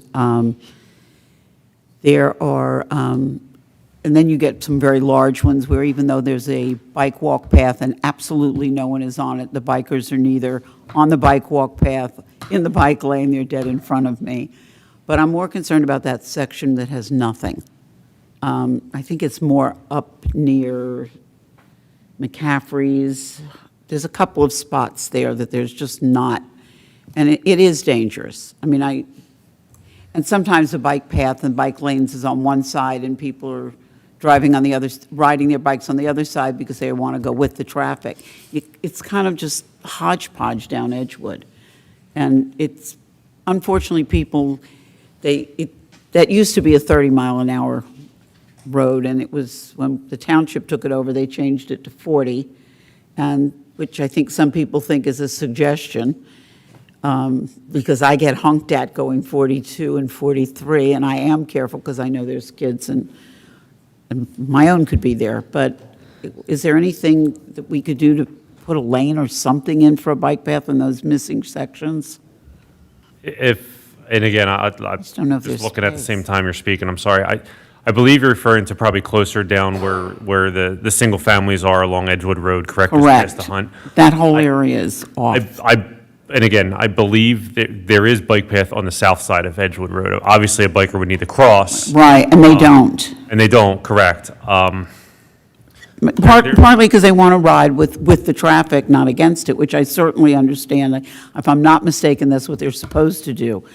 It's just, they really end up just like, they don't always watch where they're going, sliding into the... Yeah, absolutely. We could absolutely look at potentially adding bike path anywhere. I know we don't have much right-of-way on that side of the street where the single-families homes are. I know in the future, you know, there have been requests for a crossing of some sort, so Yeah, maybe maybe that's something that we one. look into, you know. Maybe that'll work. Yeah, Because absolutely. it's... That's not a problem. Thank you, Derek. Yep, no worries. All right, 13, Solicitor's Report. Thank you, Mr. Chair. In your package is an ordinance prepared by our office, which updates the fire code ordinance. It is something that we reviewed and revised, and tonight it's before you to authorize advertisement of the same. Is there a motion? I'll move that we authorize the advertisement of the updated fire code ordinance as presented to the board. All right, any questions from the board? Any questions from the public? You good? You guys are good? Okay. Yeah, we're good. Okay. So with that, Yeah, there were very, very minor changes. Yeah, I looked at them in the packet. Wasn't significant. so. Dave, we said we're good. Well, I just want to make, I didn't know if you wanted some summary of the changes, but. We're yeah, adopting the 2021 It's essentially version of the fire code. changing Right. references, incorporating color schemes regarding hydrants, and then incorporating the current knockbox management into the fire code, which, again, was sort of previously handled through the police department, but is being incorporated into the fire code. So very little substantive changes other than reference changes. All right, with that, I'll call the motion. All those in favor? Aye. Aye. Opposed? Motion carries 4-0. Item B. In your package is also an easement agreement that we have drafted, and actually wasn't drafted by our office, it was drafted by the Delaware River Joint River Toll Bridge Commission attorneys, which we reviewed. We've been going back and forth with them for over a year on this. It has been reviewed and revised by our office. It's been approved by, I believe, Derek. I'm not going to speak with him, but Derek has reviewed it. Jim Majewski reviewed it when he was here as well. So before you is the easement agreement, and we're asking the authorization to execute the same. And it would be between the Delaware River Joint Toll Bridge Commission and Lower Makefield Township, and this is with reference to the Taylorsville Woodside Road project area. All right. Do I hear a motion? So moved. Second. All right, with that, is there any comments from the board? Any comments from the public? All right, with that, I will call the motion. All those in favor? Aye. Aye. Opposed? All right. Thank Motion you. carries 4-0. Item C. Thank you. And similarly, in the same vein, in the same area for the Woodside Taylorsville Road project, and with reference to the Delaware River Joint Toll Bridge Commission, authorize the acceptance of an assignment of easements from the Delaware River Joint Toll Bridge Commission to us. This has to do with bike paths, walking paths, et cetera, also in that area. All right. So moved. Second. All right, with that, is there any questions from the board? Any questions from the public? All right, I'll call the motion. All those in favor? Aye. Aye. Opposed? Motion carries 4-0. All right. Mr. Chair, I'd like to add one item, and that is based on the conversation in 10B with reference to 1360 Jacob Drive. They are, those applicants or those homeowners are to be before your zoning hearing board on June 2nd. I presume they'll still proceed. If they do, you've authorized us, or will you authorize us, me, our firm, to attend to oppose that application pending compliance with those requirements that you set forth this evening? So moved. Second. All right, any questions, board? From the public? All right, with that, I'll call the motion. All those in favor? Aye. Aye. Opposed? Motion carries 4-0. Thank you. Thank you. All right, item 14, discussion items. We have no discussion items tonight. Item 15, supervisor reports. I have no report. No report. All right, Colin, you're next. I have some reports. I'll be quick. I would like to recognize that Mr. Peter Solar tendered his resignation from the Patterson Farm Master Plan Implementation Committee, as well as, I believe, the Zoning Hearing Board. That is We correct. accepted that earlier under the consent agenda items. Mr. Solar has moved from the township. His service to the township was exemplary, and we appreciate all that he did for Lower Makefield in his time here, and it would be inappropriate to let him go without the thanks of this board.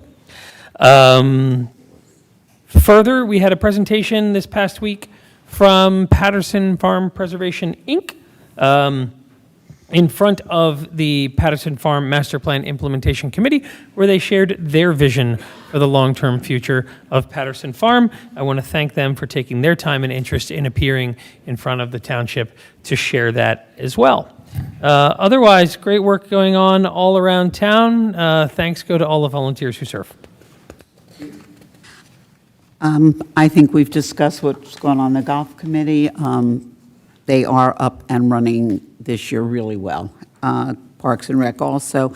Seniors, again, all they asked for from us is, I guess if we could I could wiggle my nose and give them more space, they'd be happier. But the parking lot in the back, they really do fill that building almost every day. And we heard from Trenton Mercer Airport Review Panel. All right, thank you. And Dan is not with us this evening, so I will move on to 16, other business. We have none. 17, appointments, reappointments. Is there any appointments or reappointments? Mr. Chair, I'd like to appoint Mr. Robert Hines to the Zoning Hearing Board as a full member. He is currently an alternate member. I will second. It's great. All right. I understand that Supervisor Grenier, the liaison to the zoning hearing board, wanted us to express that the gentleman has served well as a alternate and has been an active participant in the zoning hearing board process, which is why he recommended him for this appointment. And as being on the zoning hearing board, he was wonderful as an alternate. All right. Is there any questions from the board? I do like keeping you in the final minutes, but no, I'm good. All right. Any questions from the public? All right, with that, I'll call the motion. All those in favor? Aye. Aye. Opposed? Motion carries 4-0. All right, item 18, additional public comment on non-agenda items. Any additional public comment? Anyone on the phone? Yay. No one. All right. So to my favorite agenda item, item 19, adjournment. I will call the meeting adjourned. Thank you, everyone. Thank you.